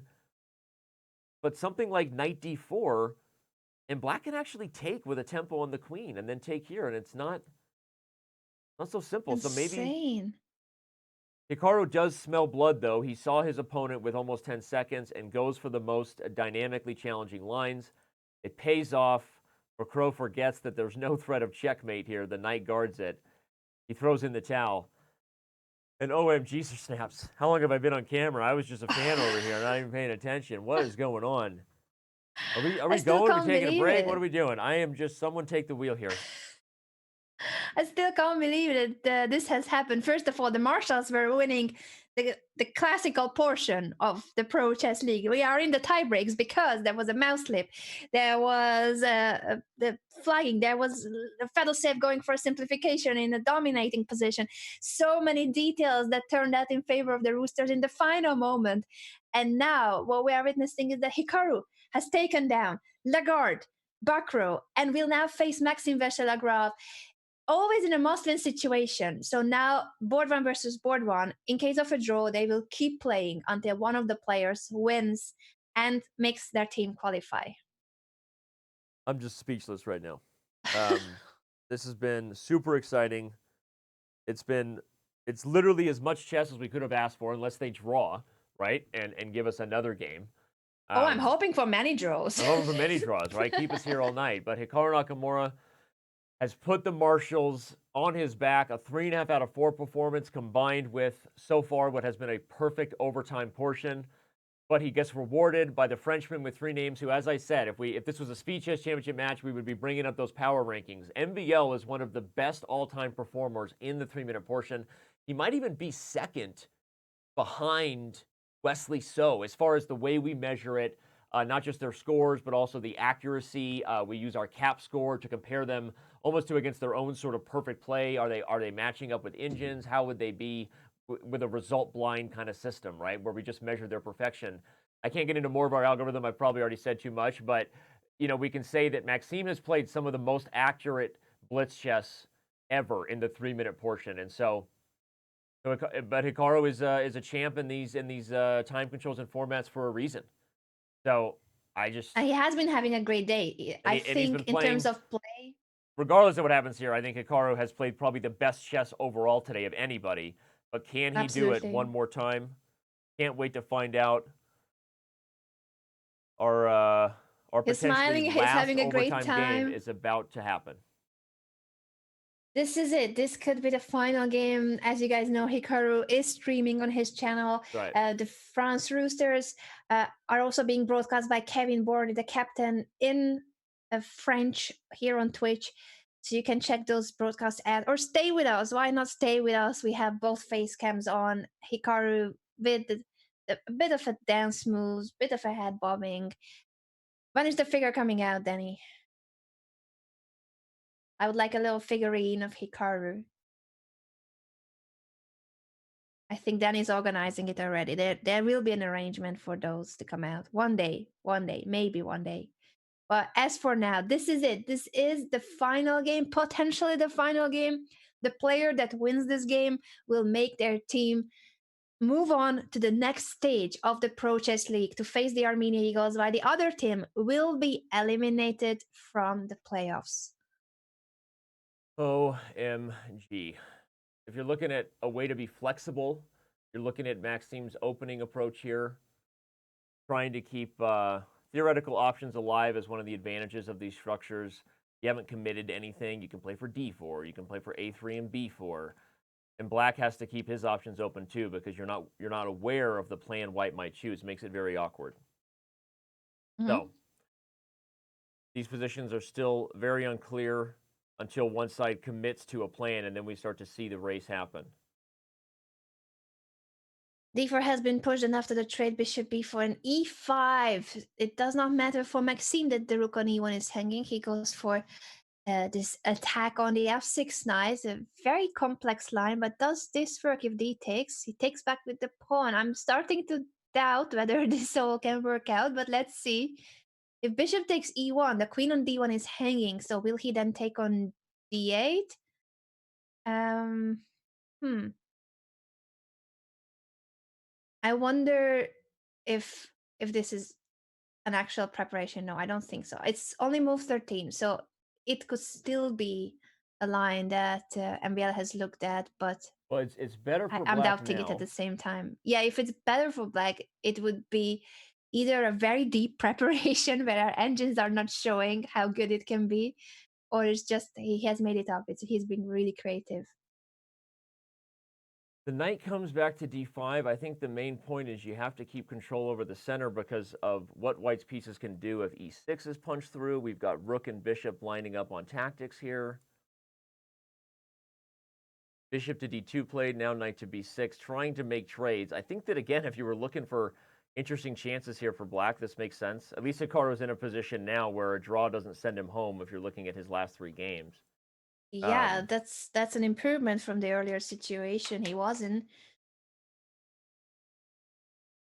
Okay, but the trades probably help white. I'm wondering whether e6 is an option. If you go for an endgame, like if we play bishop to c2 and pieces are traded, white also has this 4-on-3, which currently probably a little better than the 3-on-2 because this c pawn on a backward file. Whoa, driving the a pawn up the board. Very risky, but also interesting long term because you're trying to create this a2 pawn weakness. Now he's going to go for the endgame.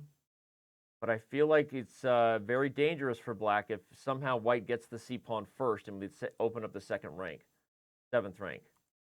Yeah, I agree with you. 95 to protect the c7 pawn after queen b3 now. MVL is trying to take on b7 and also protects the a3 pawn at the same time.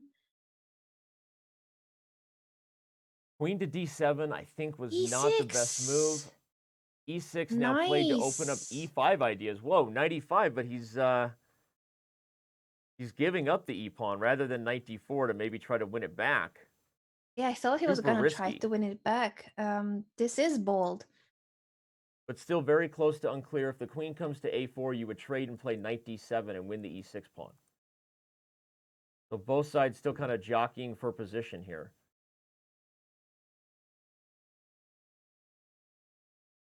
I'm just trying to evaluate the position after queen takes b7, rook takes a3. I'm expecting the a2 pawn is hanging now. Will white take the time to defend it, or will he just go on with his attack? He can, for instance, play knight to e4 to aim for knight c5. Hikaru is almost speechless on his own stream over there. He knows what's at stake, as does MVL leaning in here. Queen b1, he comes back to protect the pawn. But queen a8 puts even more pressure on a2. Yeah, very, very close. Knight d7. Now you're going to see a combination where you're almost sacrificing e6 for a2. But does knight d7 open up options of the queen and knight working together on g2? I was looking for knight f4. This is crazy stuff. Knight e4 played to block the diagonal, but it loses the a2 pawn. Everything is slipping in black's favor here. Let's go ahead and bring back our evaluation, see if the computer agrees with us. Because black has won that pawn, and it seems healthy. Indeed. Black has a small edge. The knight on e4 is pinned to g2, and I think Hikaru is moments away from doing almost the impossible, Anna, bringing the marshals all the way back in this playoff. Taking down 3 Frenchmen to make sure that the marshals can move on to the next stage of the Pro Chess League playoffs. That would be epic, but he seems to be on his way of doing just that. Knight f5 maybe threatens knight h4 in some positions, because doubling up on the g-pawn also opens up the threat here. Wow, queen d5 played so quickly, stone cold. Look at the clock. He's also up on time, maintaining an edge. Now Up a g3 pawn, comes active in, knight pieces. g6. The biggest reason why black has winning chances here is because it's not even just that he's up a pawn, but the pawns are split. So you have 2 pawns that are essentially passed. So if black can somehow Yes. dislodge the knight and get the pawns going, he can realize his advantage on the board. But if not, white's going to get the rook to the 7th rank and see a problem. But we see that black is definitely the one in control here. Ooh. Yeah, great winning chances for Hikaru. Of course, MVL will try his best to complicate this endgame, but a pawn up and more time for Hikaru. Plays knight e7 to Playing the maneuver 2nd his rank, I think at some point pieces. you've got to consider playing d4. Or can you somehow Yeah. trade the blockade? Can you play... Okay, he plays knight d6, kind of do the same idea. I was wondering if knight d4 making a trade in c5 might be interesting. Knight to d7, threatening a fork on e5. He plays rook to c3 to step out of it. Knights are so tricky. Nice move, and by the way. This move, knight c4, points out the tactic that you can't take it because of the win, but it's actually a mistake because it allows knight b5. And c7 falls. We're back to equality here. So Hikaru settles on a tactic with knight c4, but it's actually a mistake because he missed knight b5. Whoa. Wait, now he could just repeat moves after knight d7. Oh my gosh, he's okay, going there's no all knight in f6. Oof. with the king.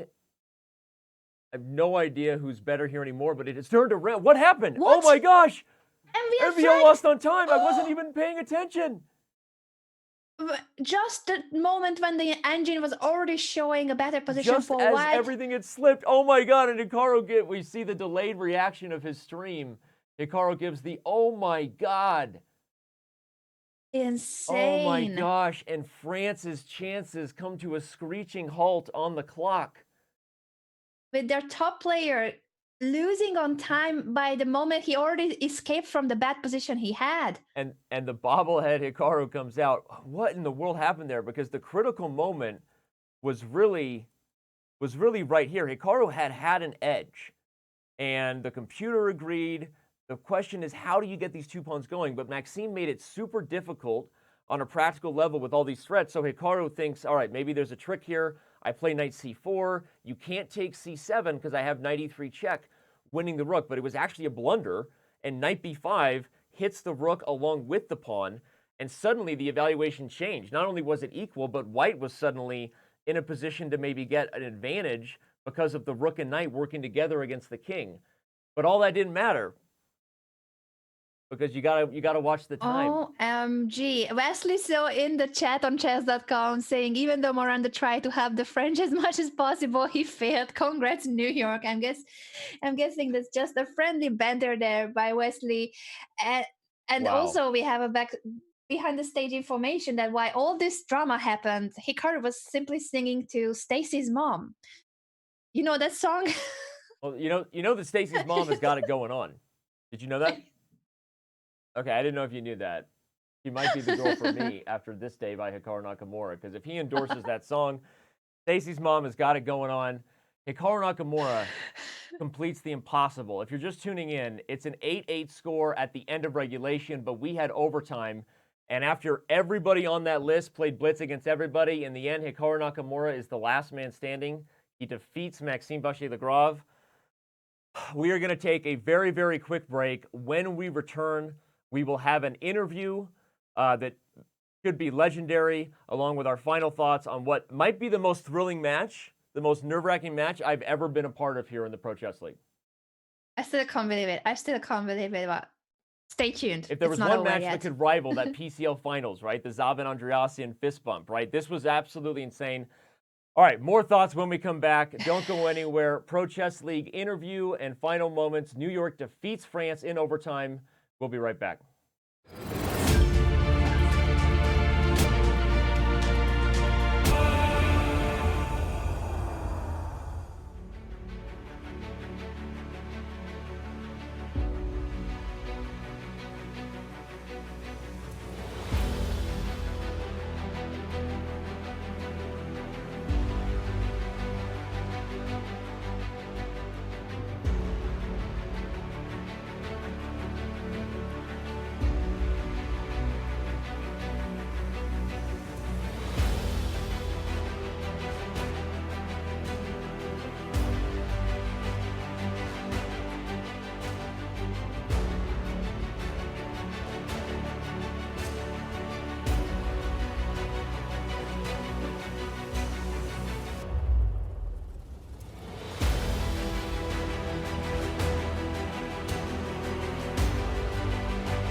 Hikaru, rumor has it you made this as difficult as possible so you could get 60 more gifted subs from ChessBay on your stream.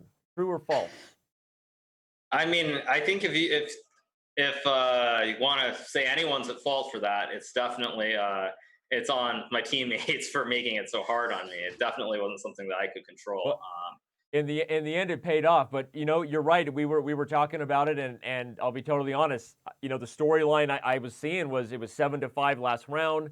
You were playing some fantastic chess, and then the wheels came off there. Take me through your mindset, because now you're online. You got to like re-gear, right? You think it's over. You got to be online for another almost 2 hours. Take us through your mindset there in terms of how you got yourself fresh and kind of focused to do what had to be done here. Well, I mean, first of all, I was streaming it, so obviously everybody can see what my mindset was, and it was not a good one. But yeah, I think in general, it's just one of those things where bad things happen from time to time. I really wish this could have happened any other week, but now, because I lost about 2 hours of my beach time today, which really sucks. But I think in general, it's just sort of you go through the flow, and you kind of just you expect good things to happen. And I was very surprised by. I mean, the end of the regular was very surprising, with Miranda losing this game to Gazzoli, because basically it went from being where we should have it just completely locked up to then suddenly it's in play, and then it's a playoff right away. And then in the playoffs or in the tiebreaker, basically everybody just fell apart for no reason, really. I felt that everyone on our team was, except maybe Miranda, was objectively a favorite. Like, I thought Guseynov was a favorite against their board 3. Fedoseev should always be a favorite against anybody who's not named MVL. So it was just very shocking to see them all fall apart, but they did, and I did what I had to, and luckily I had the experience in the Pro Chess League All Stars. I think like last year, or the year before, where I was in a similar situation. I had to beat Turazaga, who's board 2 with black, and then I beat Laquang in the last one. So I luckily I had some experience, and it was surprisingly smooth. Go ahead, Anna. It did seem very smooth from the outside, but we were emphasizing with Danny how almost impossible it was that you had to take down 3 Frenchmen one by one. And in case of a draw, your team would have been eliminated if you draw against Lagarde and Bacrot. In a normal chess game, a draw is an okay and very likely result between grandmasters. And yet you were in a situation where a draw was not a possibility for you. Did that put any extra pressure on you, or how did you get over the fact that was the team situation? Not really. I mean, I should just be better than these guys at Blitz, honestly. Like, that's the simple answer. Like, but is there a strategy, Hikaru? Like the way you chose a Carol Khan, then you had a King's Indian attack, which was very flexible. I'm curious, was there a mindset strategy that maybe others can kind of learn from there? Because you're right, you are better than them, like for sure. But was there like a, hey, I'm going to avoid X type of position or Y type of position when I have to win?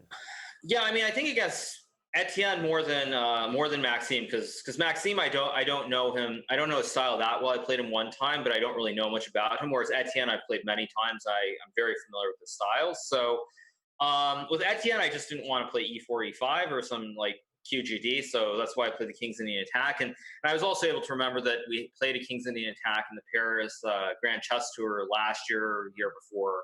I don't know when it was, but in one of those events in Paris. And so I just felt it was a good idea to play something like that, where pieces stay on the board and the game gets deep. And it worked out very well, because we got in a position that was very messy, where we both didn't have a lot of time. And when we get low on time, Etienne, especially since he doesn't play much online, was at a huge disadvantage. So in that game, there was more to it. Maxime Lagarde, I just decided to play something that wasn't E45, because I knew he drew Wesley and Gibraltar, I think, in some 4 nights or something like that. That's the only game I can recall. But just try to keep stuff on the board. I'm honestly and a little more speechless, I guess. And if you have a question, go ahead and jump in. We were on the edge of our seat, man, just because of, I would argue that outside of maybe that first ever Pro Chess League Live Finals, which you were there, and you actually called it. You said Andreassian was a great blitz player and that he would, and he delivered an overtime victory. I don't think I've ever been a part of a more exciting match. So thank you for that. Let me ask you, Hikaru, like, I know there's a lot of super strong teams, right? But how do you feel about your chances, especially if you feel good about the format and you're playing as well as you did today. How do you feel about the Marshals' chances here going forward? You guys are obviously facing Armenia. Speaking of Zav and Andreasyan, what are your thoughts on that? Yeah, I mean, I think we're on paper we're big favorites. Again, I think it's important that everybody plays reasonably well. Like you don't have to have a great day, but having a day where you score half a point, one of the players I think scored half out of 4 is makes it very difficult. So I think if everyone just scores like 1 to 1.5 points, somebody will be able to pick up the slack. But it gets very hard when somebody on one of the boards is really badly. So I like our chances. I think we're the favorites on paper. I think it would be a lot harder to win 3 games in a row against Armenia probably than against France, but we'll see what happens. Okay. Well, I don't even know when that match is happening, but I can't wait. Anna, what are your final questions here before we let our champ get to the beach? Sorry. I didn't hear you there, Dennis. Sorry about that. I also am lagging, it seems. We had the captain of the Armenia Eagles in the chat, and he didn't seem to be happy that the French team, in that moment when he joined, they were losing, and so he realized that they will be facing you guys in the playoffs. I'm guessing, meaning that he considers the New York Marshals a better team than the France Roosters. I mean, I think the main thing is that, objectively speaking, you have to win in the regular portion, more or less. Because I think, assuming that Fedoseev doesn't completely go insane and just like play one of the worst games of his life, he's a very, very good blitz player. He can beat me pretty frequently. So he's very strong, and obviously I'm very strong. So I think for that reason, in the tiebreakers, we're probably a bit stronger. And also, I was going to add one other point now that I think about it. In this PCL All-Stars that we had, I think like a year or two ago, where I was able to change it up, one thing that I would say is Maxime, I think, was in a similar spot in a knockout in the playoffs where he had to win with black against Vidit. I don't know which match or which year that was, but there was some match in the PCL, and he played as Grunfeld, and Vidit just made it a draw in like 20 moves, just straightforward, all theory, everything. And so that's another reason I think we're quite a bit more dangerous, is we have a little bit more adaptability. Got it. That's a good point. I mean, it's interesting to see because we don't have those moments very often, even as chess commentators, right? Where you're like talking about a dynamic where someone has to win with either color. So it led to a lot of intrigue by us looking at the approach you were taking and keeping it flexible. So, is it true that you were practicing 3-0 today with Fedoseev before? Were you guys kind of sparring and helping each other get sharp? I was just trying to beat him and gain rating points and crush his sweet. Crush his desire to play. I was just checking. No, I mean we just played randomly. It wasn't like there wasn't some agreement that we're going to play games. We only played a few games. It wasn't like we normally do. Where we play like 20. It was just like 4 or 5. But I mean, unfortunately, maybe that affected him because he's much better than he played today. Like I really, when we went into the tiebreaker, I expected him to not have to play. I figured he would mop up. And then he didn't mop up. He played a very bad game against. What do you think that was? I mean, obviously, I know that he had that great position right in the last round versus Bacro, and he crumbled. Do you feel like it was just a psychological hangover? He just didn't shake it off well enough. Yeah, I think that's probably what it was. Maybe he felt the pressure too. I mean, one thing again is when you just play regular blitz, like if you get online, you just play 3-0. Even if I'm sure it's like who cares? You can play pretty well, but when there's pressure added, it's slightly different. And so I think he just felt a little bit more pressure than usual. And I think that was the big thing that affected him in the tiebreaker. But it all worked out. So I think we're all pretty happy with the result. Well, congratulations, Hikaru. Seriously, this was awesome, and we won't keep you from the beach any longer. Hope you're enjoying your vacation. All your fans like seeing you. And we will see you obviously in the next Pro Chess League match. Can't wait for that, and go enjoy Hawaii. I will, absolutely. Have a good rest of your day. Congratulations again, Hikaru, and congratulations to the Marshals for making it to the next stage. Thanks to Hikaru's epic final 3 games. All right. See you guys. See you, buddy. All right. Well, there's the bracket. You have the Marshals facing off against the Eagles, New York versus Armenia. I agree with Hikaru. I think the Marshals are a favorite on paper. I think that's why we saw the reaction we did from the Armenia Eagles manager in chat earlier. And I don't know that I wouldn't have argued that also France was a slight favorite against Armenia, to be honest, if they had MVL playing again. But either way, at this point, it's all left to speculation because we are We are one matchup away from seeing who makes it to the Norway Pro Chess League Live Finals. I mean, in terms of that bracket right there. But coming up later, we got to fill out the rest of the bracket. The right side of things will find completion when China and California face off, Anna. One of those teams will be facing off against Germany in the last round. Give us your quick thoughts of what's coming up at 7 p.m. Pacific and who the favorite is and why. When the Pro Chess League season started, I really thought that the China Pandas were one of the heavy favorites. Basically, they have the entire Olympic team of China, including world number 3 Ding Liren on their roster. But they weren't doing so well in the regular part of the Pro Chess League. And that surprised me to an extent where I wasn't even sure whether they will make it to the playoffs. The fact that the Pandas are in, facing the California Unicorns, a team that has been performing excellently in the Western Division, which most of the teams claim to be the strongest division, I think the California team has a really good chance, even though on paper I would have considered the Pandas the favorite. Yeah, I agree. I mean, I definitely consider China the favorite.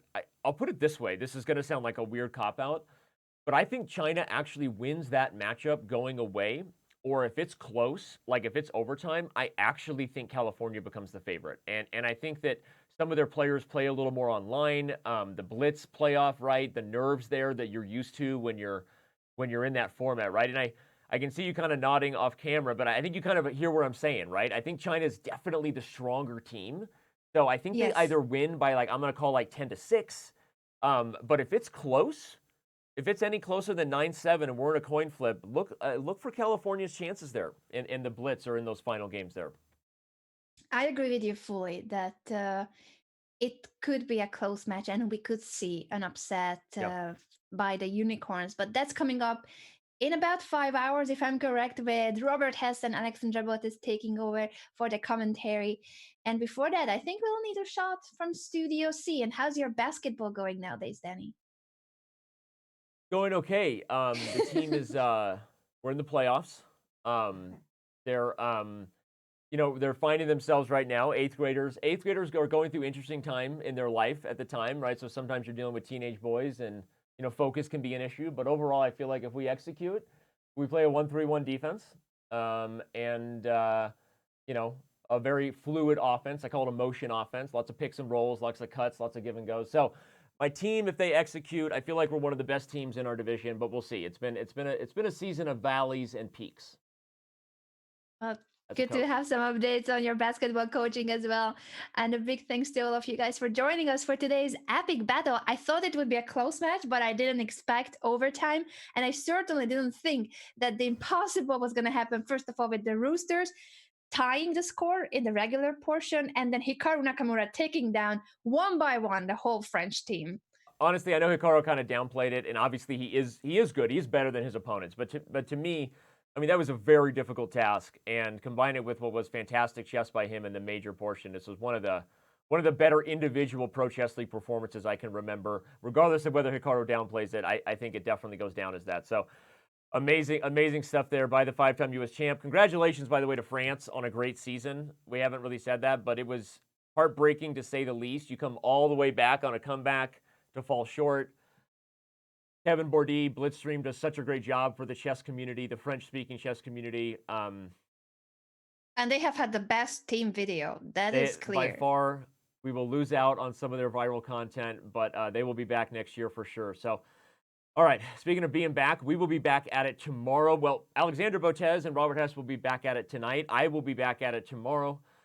We have the Chess Bras. Trying to remember what the lineup is. No, somebody else in the bracket. Sorry, I'm a little tired. Anyway, I'll be back at it tomorrow. Will be facing the Russia Wizards tomorrow. That's the match we are covering with Danny. Thank you. Yeah, we've got Chicago versus Russia tomorrow. So sorry, I was the Chess Bras. You were right. My brain was doing that Hikaru Nakamura look number 9. I was looking in my head like, what did I see on that? Tomorrow, chess players will face off against against the winner of that match will be players. the opponent of the Chess Bras. So that's going to be an exciting one. Who will make it to the chess party in Norway? That's another question that's still open-ended. As my producer just said, tomorrow chess players will play chess players. So I think on no better note than that, we're going to throw this thing to our last break. Thank you to the entire team working super hard behind the scenes. A lot of hands go into this.